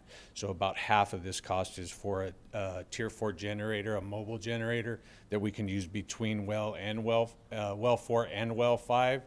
And it's also to upgrade the pumps from above ground pumps that have a shaft that go down and pump the water to submersible pumps that are underneath. Both of the pumps at these wells are in need of improvements, so we figured this was the time to upgrade them. Excuse me, to upgrade them to submersible pumps. And then the generators that are there presently are Tier 1 generators. And that all has to do with the Air Resources Board. And the current generators don't really generate electricity. They just take over for the pump if there's a power outage. So they actually turn the pump. And they're not compatible with submersible pumps because there's no way to connect them because the pump is underground. So that's what this item is for, just to appropriate those additional funds that are needed to do these upgrades. And staff recommends City Council adopt the resolution. And I'm here for any questions. I have a quick question. You said it's a mobile generator? Yes. It can go between the two? Or how does that, you pull it out when you need it for an emergency? Yeah, so it's in the yard? Yes, it's in the yard, and then we could take it to either well if Gotcha. it goes down. And then in the future, our plan is to have stationary generators at each well. And this can be one of those because we can remove it from the trailer and mount it directly once in the future as we add more generators. Okay. Generators are pretty expensive and hard to get at these days, so we can use one between the two. And for other things, if we need it, if we need it at a sewer lift station or something like that, we can use it over there too. Yeah, good investment.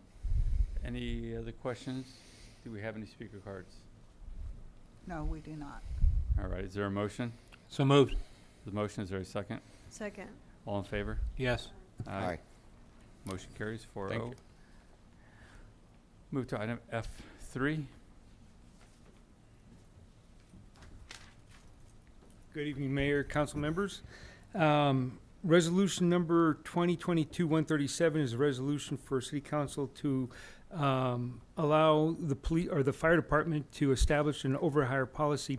What this is actually is just a duplication of what HPD did a couple of years back, where if we have a vacancy of 2 people and we afford 2 people to go through background, usually takes about 2 months just for that process.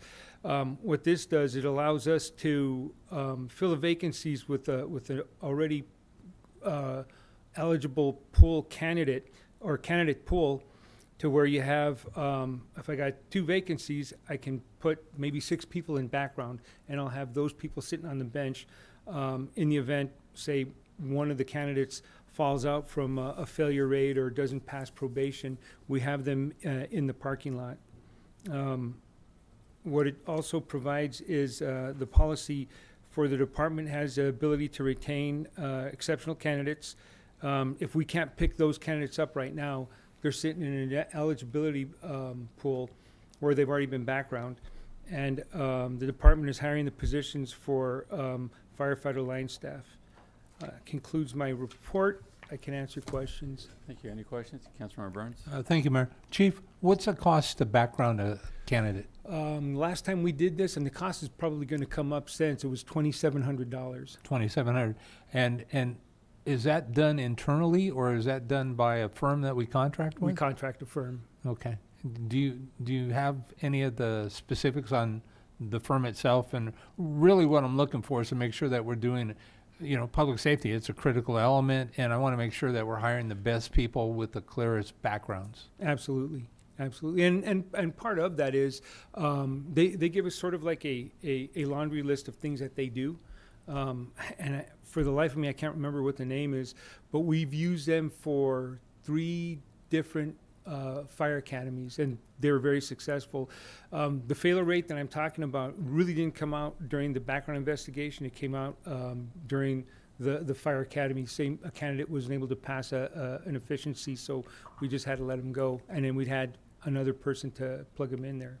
Thanks. Chief, one of my other questions, and I'm not sure it's on topic, but I'm going to throw it out there, and if the city attorney slaps me, I'll expect it.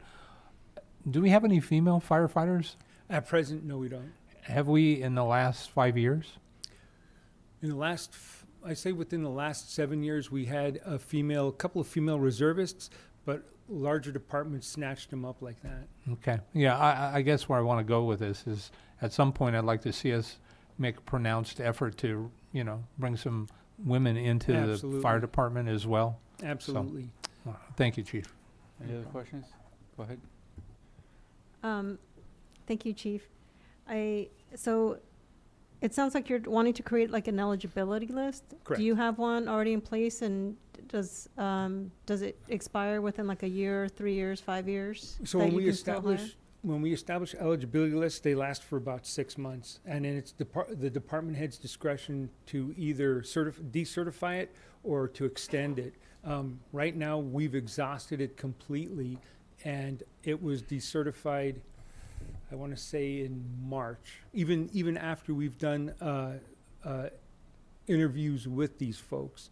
So right now is the time, and what I want to do is I want to be able to establish a list every 2 years from the most entry-level position to engineer and captain. This way, if we lose somebody from anything from a retirement to an unforeseeable loss, like going into another department, making a lateral move, I want to have a bench with the depth of enough people to start filling those vacancies with. Yeah, so it sounds like you're looking to do ongoing recruitment, have the ones that you like to be put on eligibility list to expire every 2 years. I'm surprised that your cost of a background is $2,700, which is phenomenal. Like, that's amazing. Yeah, when I first saw that, I thought it was expensive. Well, compared to what's out there, it's not Super that cheap. bad. Yeah, it is. Yeah, it's super cheap. I'd like to know more about that, but I'll talk to you offline. Okay. I'm also, so thank you, Councilmember Burns, for bringing that up. Also, any efforts or any special recruitment efforts that you can do for female women firefighters would be great. And also if there's any plans for to revive or to have your volunteer program happen again, I would be also in full support of that. And even like a junior program, I'm not sure what you call it. Explorers? Explorer Yeah. program. We're in the process of reinvigorating the Explorer program, also the Reserve program. So what we envision is to establish the Explorer program and have that segue to the Reserve program. And at that point, if we do a good enough job, we may be able to retain some of them. But when they get their criteria and their certificates, credentialing from us, Salinas, San Jose, San Francisco picks them up, and that's our goal in the whole process. But yeah, that's our goal to do this. So whatever, if there are financial requests to begin those programs or to, for you to have adequate equipment or whatever infrastructure you need, please let me know. I'd be very interested, and hopefully council would support. Will do, thank you. Okay, anything else? Do we have any speaker cards? No, we don't. Thank you. Is there,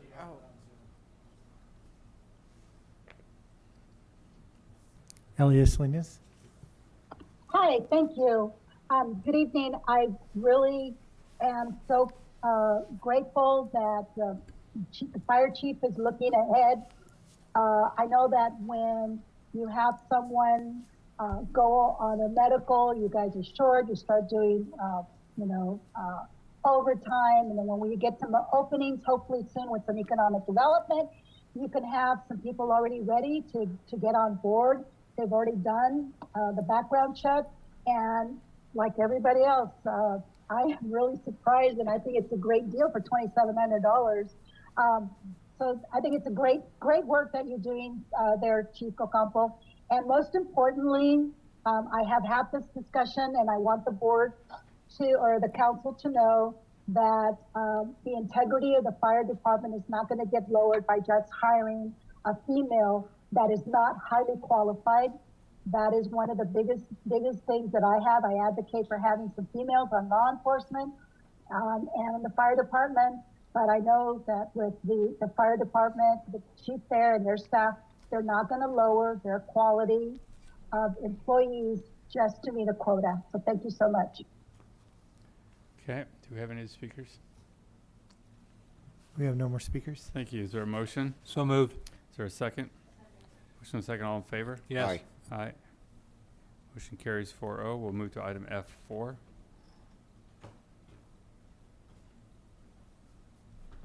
Thank you, Mr. Mayor and members of the council. Good evening. I'll make this quick. I'm Charlie, Bedolla, your fire marshal. So this item is submit the itemized report of the cost of abatement of weeds and debris in front or on each of the separated parcels of land where work was completed by the city of Hollister, and requests approval to submit liens and reports to the Office of the County Auditor for the County of San Benito for collection.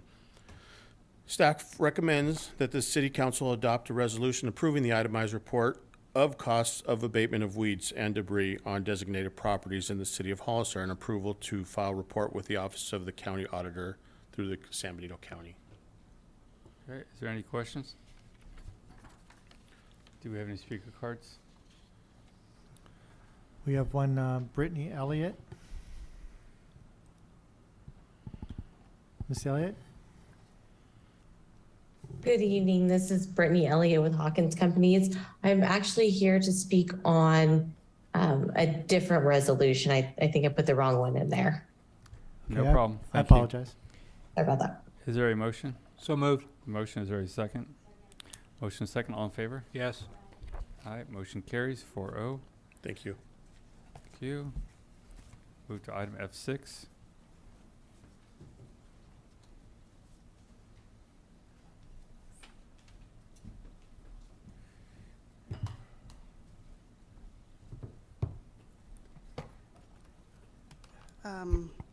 I can't say good evening because it's night. So good night, Mayor and City Council. This agenda item is in regard to adoption of Resolution 2022-140. This resolution would approve vacating public service easement, which is within the portion of former McRae Street, south of East Park Street.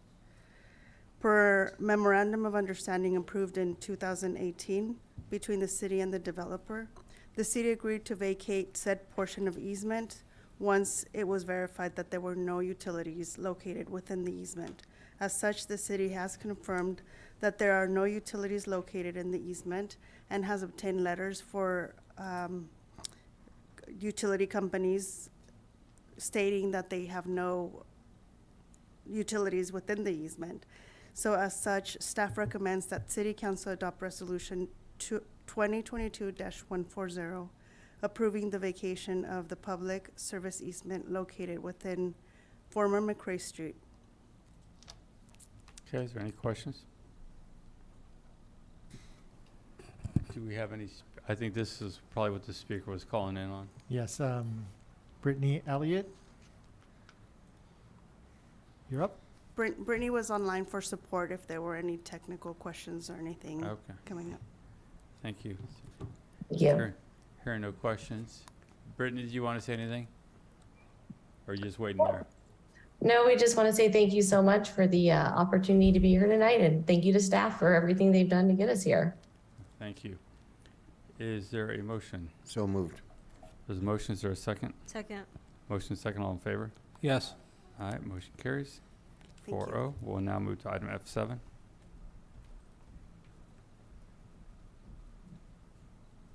Good evening, Mr. Mayor and City Council. Renee Perales, CIP Manager, Administrative Services Department. Tonight before you is Resolution 2022-141, which will authorize staff to call for sealed bids for the Hillcrest Road Storm and Sewer Improvement Project, CIP C2202. On January 31st, 2022, the city issued a task order to Kimley Horn for the preparation of plans and specifications for the Hillcrest Road Storm and Sewer Improvement Project. The project will replace approximately 1,360 feet of 8-inch sewer pipe with 12-inch pipe on Hillcrest Road from Memorial till El Cerro. This upgrade increases the collection system capacity to serve future flow conditions within the project area. In addition, this project will upgrade approximately 655 linear feet of storm drain to 42-inch pipe to provide capacity for the 25-year storm. And finally, the project will also include a Type 2 slurry, seal, and striping in the project area. The funding source for the project will be a combination of funding from Sewer and Storm Drain Fund. The engineer's estimate is $999,000. Actual budget costs will be presented to the City Council at the time of construction contract award. The plans are now complete for bidding purposes, and staff recommends that the City Council authorize the call for sealed bids. Once we receive the bids, staff will bring back a contract for council approval. Do you have any questions? Is there any questions from council? Do we have any speaker cards? No speaker cards. Thank you. Is there a Mayor, motion? real quick, just kind of for council. So this is what Mark has been working on, is trying to combine these projects, the water or sewer or storm drain with our road projects, so that we get a better bang for our buck. So I just wanted to let council know that. And maybe we can have Mark explain what's going on here as far as the sewer.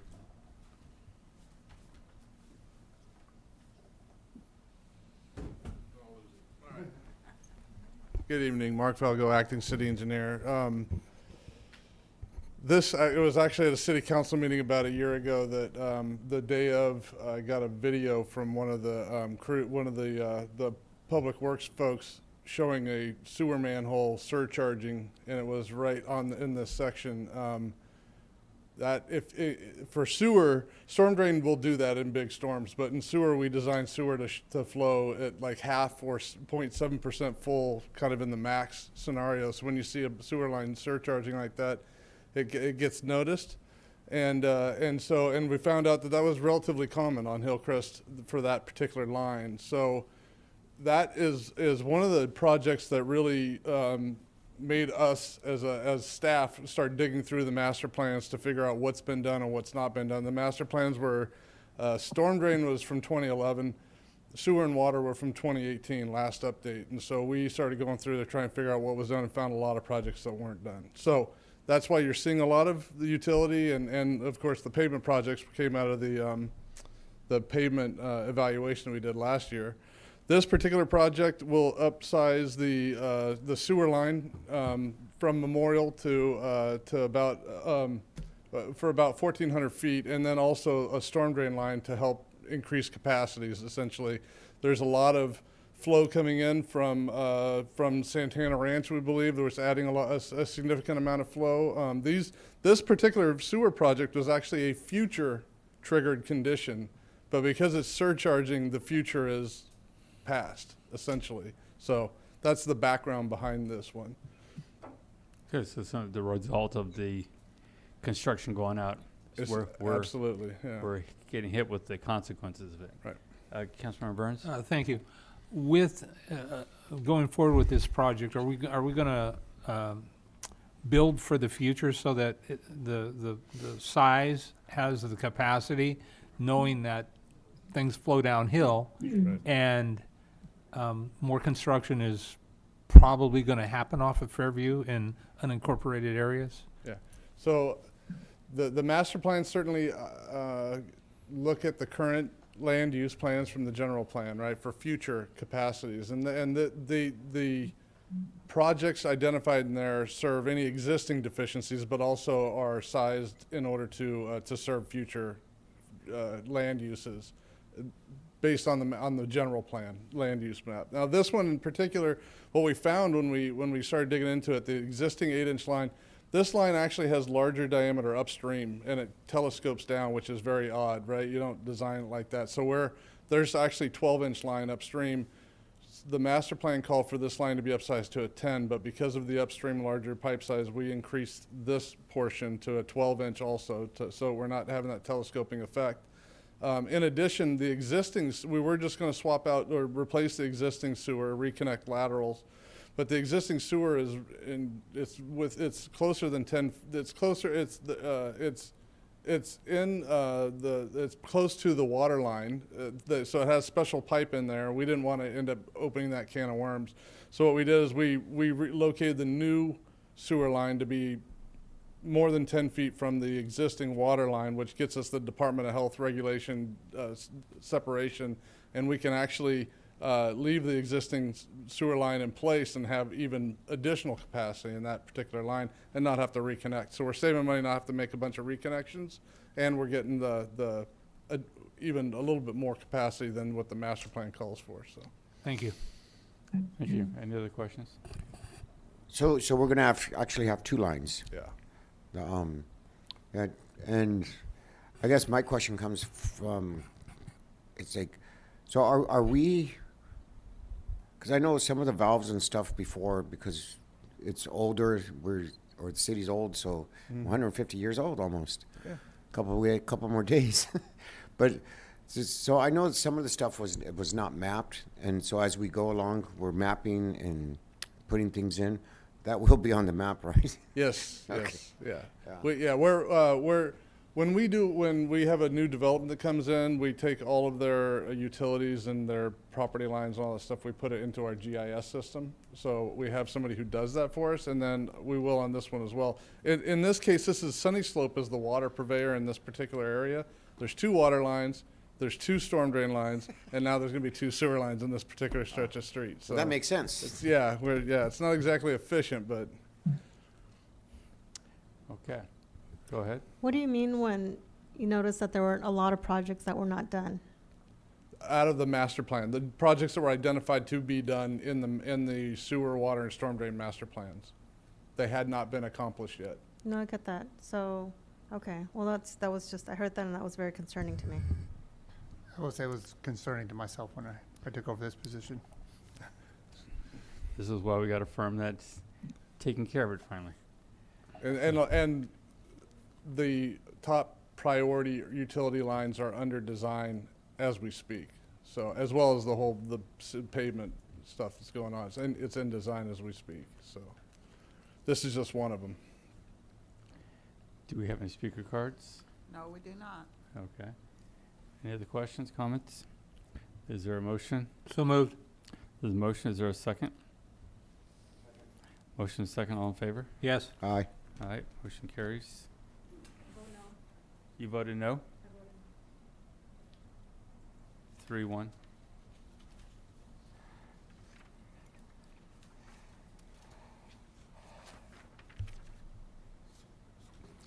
F8, we've eliminated. F9. We'll now move to reports from city council members regarding their committees on which they serve. Councilmember Burns. Thank you, Mayor. I have nothing to report. Councilmember Perez. Councilmember Morales. Ditto.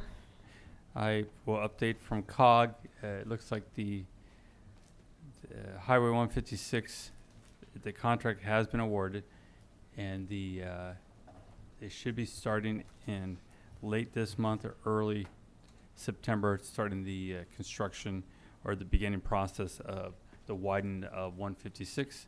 The new 4 lanes should be starting real soon here, and as soon as I get that final start date.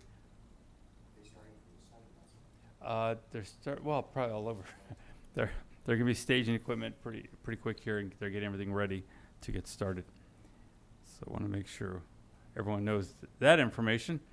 And we finalized the RHNA numbers, the Regional Housing Needs Allocation numbers that are required to get it back to the different agencies to work from that point. Again, we stressed that we were approving them under protest, but also pointing out, and we want these jurisdictions to understand, in the past, RHNA numbers were taken as 5,000 units, so that means we can build 5,000 homes.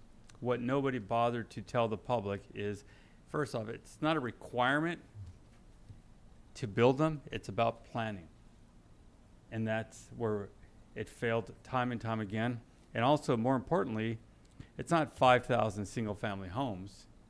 It's just planning for 5,000 units, and half of those are to be affordable, which has never happened in the past because everybody just wanted to build 5,000 single-family homes. So it's very important to understand that. That means the affordable element of that is about half. And we're really stressing the point that it should not be just more single-family homes. It needs to be multifamily, affordable, mix into this rather than this ongoing problem of just building the single-family homes, which we are taking care of in the new general plan. But it's important for the county to understand that, and for San Juan, which they have been very involved in this, and we've done good work together to finally get through this nightmare that the state hands down to us every 8 years. That is my update on my committees. We're going to move now to item 2, informational reports from city council members. Councilmember Burns. Thank you, Mayor. I have nothing. Councilmember Perez. Yeah, where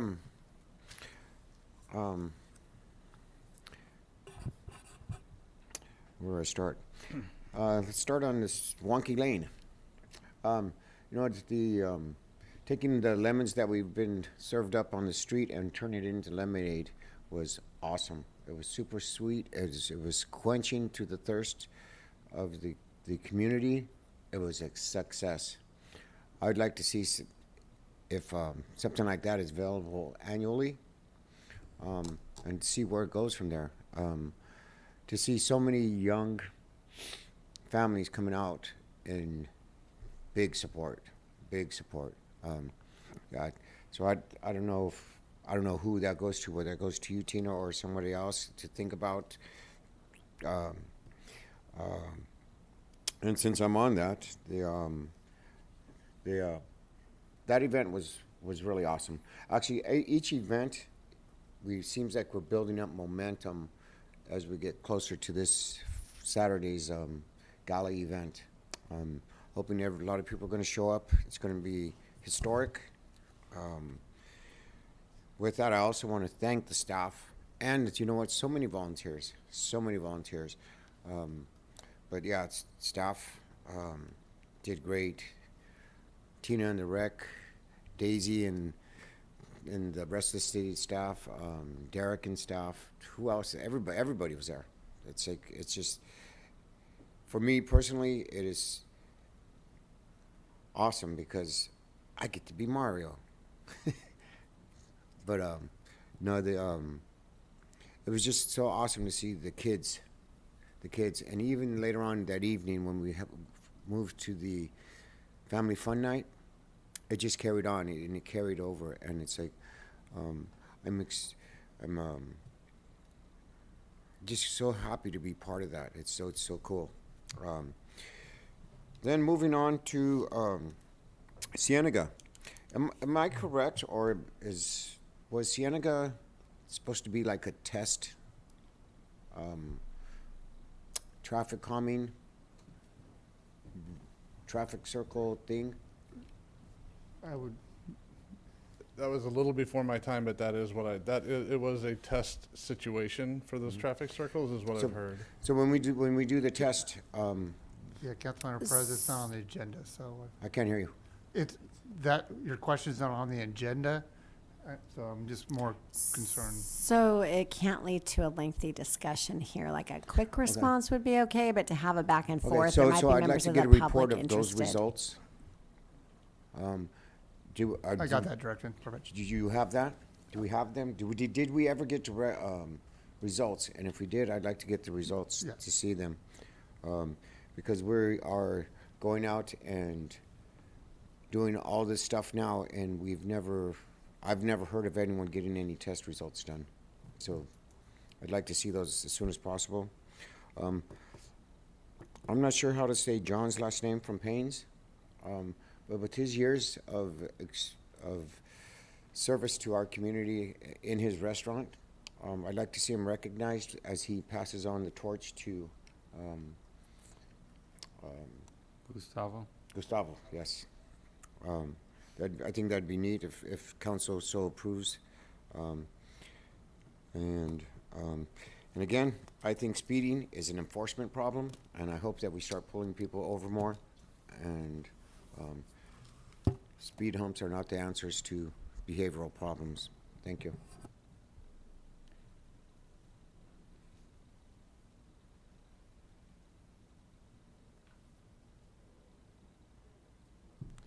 Councilman Morales? Thank you, Mayor.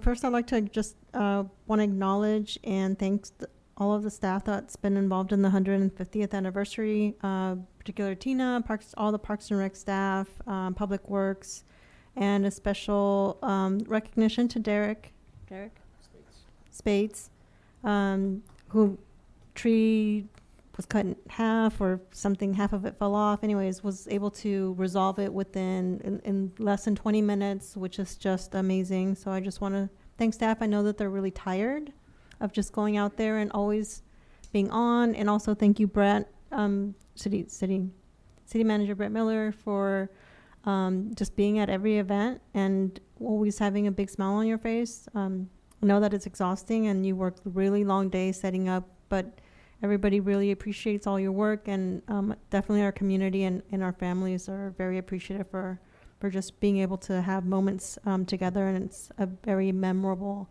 summer for them. So thank you. So my comments are about the traffic calming. I think when items come back to council or being asked of council, that there's the history in terms of what happened, what was done before, whether the speed was increased or decreased, whether other measures were attempted. Usually that's part of, that would be included like in the history, so that there can be a true understanding or a complete understanding of the various attempts occurred. There's obviously there was a lot of discussion regarding Lad Lane, and there was an embracement of that as well. But just in moving forward, when we're looking at awarding contracts, I like to make sure that we're just not awarding it to the lowest bid, that we're actually looking at design build, which includes the city identifying criteria that is a priority and being able to level off the lowest bid with the proper skill sets, so that we don't have, or just awarding money to people that are just bidding the lowest and then adding supplemental appropriations later on, or projects not being completed properly because we're just awarding contracts to the lowest bid. So moving forward, I want to see design build. And again, the city determines what that is, but it's more of balancing the cost with the skill sets.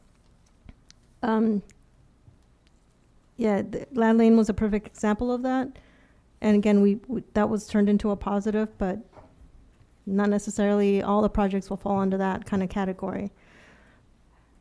And Lad Lane is in District 3. We do not have a park. That is not a park, Tina.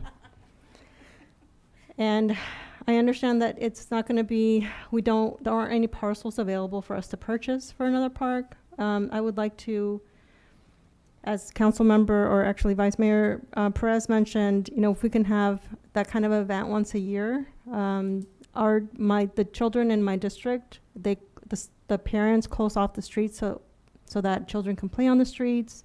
There's basketball rims like at every third house, just so that children can play, but there isn't really anywhere for them to play. So there needs to be some type of activity for them, just for them to be able to go. Yes, they can drive, of course, anybody can drive, but something in their district would be wonderful. And the last one is the Allendale area. There was a project that was not completed, like for staff to come back and just give us a status update as to where that is and if that's going to be done, and if so, when. Thank you. For Allendale, is that the continuation of the park? Or the walking trail? Yeah, the trail.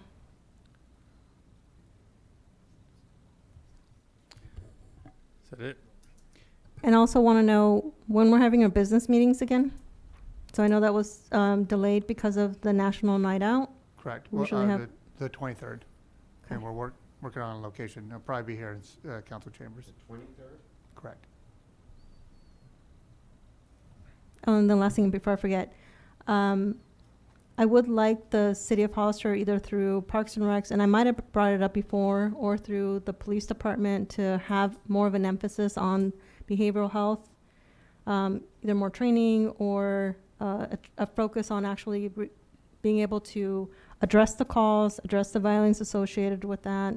Either, I know it has to be through the county, but looking at Laura's Law, potentially a crisis intervention team, or any way that we can actually address it, but from the city's perspective, not from the county-wide, but just what the city actually can do about it. And that's either through, right now that I can think of, Hollister Police Department. Is that it? Okay. Just going back to the work the staff did in record time to get the track built on Lad Lane, have some fun with the kids. Want to make sure the public is clear. Government requires government agency to contract with the low bidder. Sometimes you can disqualify a bidder, but it's law to go with the low bidder.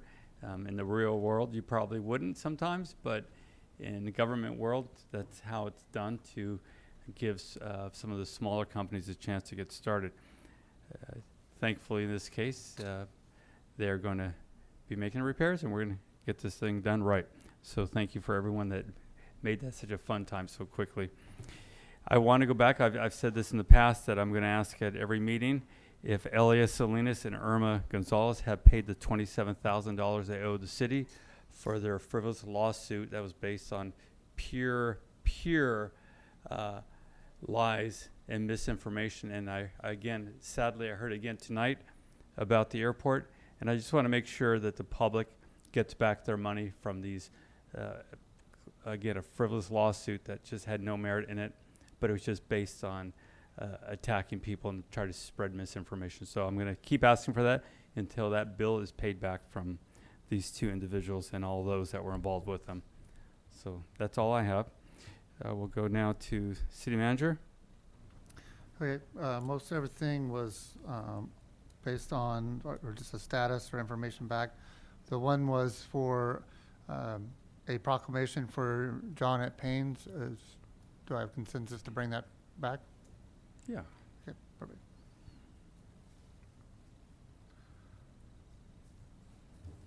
Sorry, I'm taking notes. And then want to let everybody know that our wrist pole is paid for some sidewalk grinding that should be starting up this month on Nash Road. So that should help with any your smaller trip and fall. I think anything below 2 inches. So they're paying for that. So that would be, we thank them. Is this coming off any of our lists for the sidewalks? No, but that was going to be my next thing. So thank you for leading in that for me. To please remember to bring me your list of sidewalks that you want to be repaired as part of our use of the ARPA funds. So, and then I also would like to give Tina some of my time to show off the 150 flag that their group has picked. Oh, thank you. So we had a local artist from Hollister High School design a 150th flag. Her name is McKenna Neff, and we'd like to have permission to fly this on our Unity pole. I know it's a little tiring right now. Right outside of City Hall, and just some of the things that inspired her a little bit. She did go out to the public and ask what Hollister means to them, and part of it is our agricultural fields with a lot of our farm workers, the apricots, the cherries, the wineries, and of course our clock tower. And McKenna, like I said, McKenna Neff, we presented this to her at one of our Movies Under the Stars event, and it got a really positive response. Our Art and Culture Commission played a really good, positive role in this design and accepting it. We had 10 submissions, and we narrowed it down to 3, and then they narrowed it down to this one. We're doing the recognition thing, because she did something recognized for this. Yes, she is invited to the gala, and we recognized her at our Movies Under the Stars and also the gala. Tina? Go ahead, sir. First of all, is it front and back, or is it front only? Yes. No, it's front and back. Sweet. And is there a way to take, I don't know that you can trademark this, but we know other things have been swiped from us in the past. And so I think it would be good to move forward in that regard as soon as possible. And frankly, when we're done with this, I think it could absolutely be framed if the sun hasn't taken its toll on it. But it would be nice to get replicas, because I'm not convinced we're going to get there by next Saturday. But I think it would be really good to have something that we could fly indefinitely out on that Unity pole, whether it be this or a replica, because I think that's amazing. So just my 2 cents. Thank you. And she did amazing work. We did purchase another one, and that will go to our historical society, so they'll also have a flag. And this one was going to be given to City Hall, so we'll make the recommendation to get it framed of some sort. Did she sign her one? She did not. But good idea. I think it'd be nice to get her to sign it too. I mean, it's actually a piece of art as I see it. Yes. So, thank you. Yeah, Member Burns, I think I have probably enough savings somewhere in city manager's budget that we'll get that copyrighted. Yeah, it is nice. This is exactly what we're looking for, so perfect. Yes. We had amazing submissions, you guys. Great artists here in Hollister. Very creative. Well, thank you. Her name is McKenna Neff. Thank you, McKenna. Yes. Thank you. Do you have anything else, City Manager? That was it. All right. City Attorney? Nothing to report. Thank Chief? you. Thank you, Mr. Mayor. Just wanted to share with the council that this Saturday we had the community meetings at the community center appropriately. We had 2 meetings, one at 9 in English and one at 1 o'clock. We had about 10 people show up for both meetings, but they were very productive. It came back with a lot of suggestions for our strategic plan for the police department. And we're going to continue to give an opportunity to the public for those that could not make it with a survey that's an anonymous survey that we're going to allow people to give us their thoughts and their suggestions for us and this plan. The first opportunity is going to be tomorrow at the National Night Out. We're going to have laptops set up, and including 2 patrol cars where people can sit in the passenger side and use the MDC to do the survey. It's web-based, so it's anonymous, so they can just plug in their thoughts, and so they'll have that opportunity. And we're hoping to have some other opportunities that we'll announce throughout the month of August to get as many people to participate in that survey as part of the program. Thank you. Excellent. Thank you. City Clerk? I'm just happy to be here. He's happy to be here. Staff is very happy that she's here also, Okay. I want to tell you. Well, thank you very much. All right, we're going to now move to item G3. Thank you, Mayor. So the League of California Cities Annual Conference and Expo is scheduled to be held September 7th through the 9th, 2022 in Long Beach. At this meeting, the league membership considers and takes actions on resolutions and establishes league policy. In order to vote at the meeting, City Council action is required to designate a voting delegate and up to 2 alternatives, depending on which council members are planning on attending this year's conference. Okay. Anybody planning on attending? You'll be going? Okay. I vote for Doris. All right, are you going to be going? I will not be attending, so we have one. Yeah, we got one. All right. There it is. All right. Done with that item. Yeah. We'll go to item H1. Thank you again. This item is our list of outstanding items, and we're trying to knock those things down as fast as possible. And I think we knocked a few of those out tonight. So, any questions? All right. Any questions from council? No. Great. And we're going to go ahead and move to L to adjourn the meeting. Is there a motion to adjourn the meeting? So moved. Is there a second? Motion second. All in favor? Aye. Yes. Motion carries. Thank you, everyone.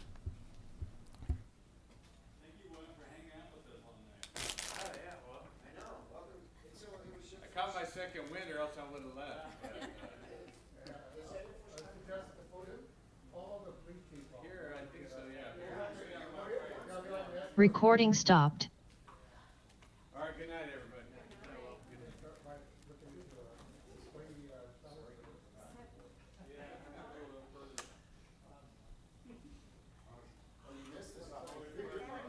Yeah. That's where my shoes.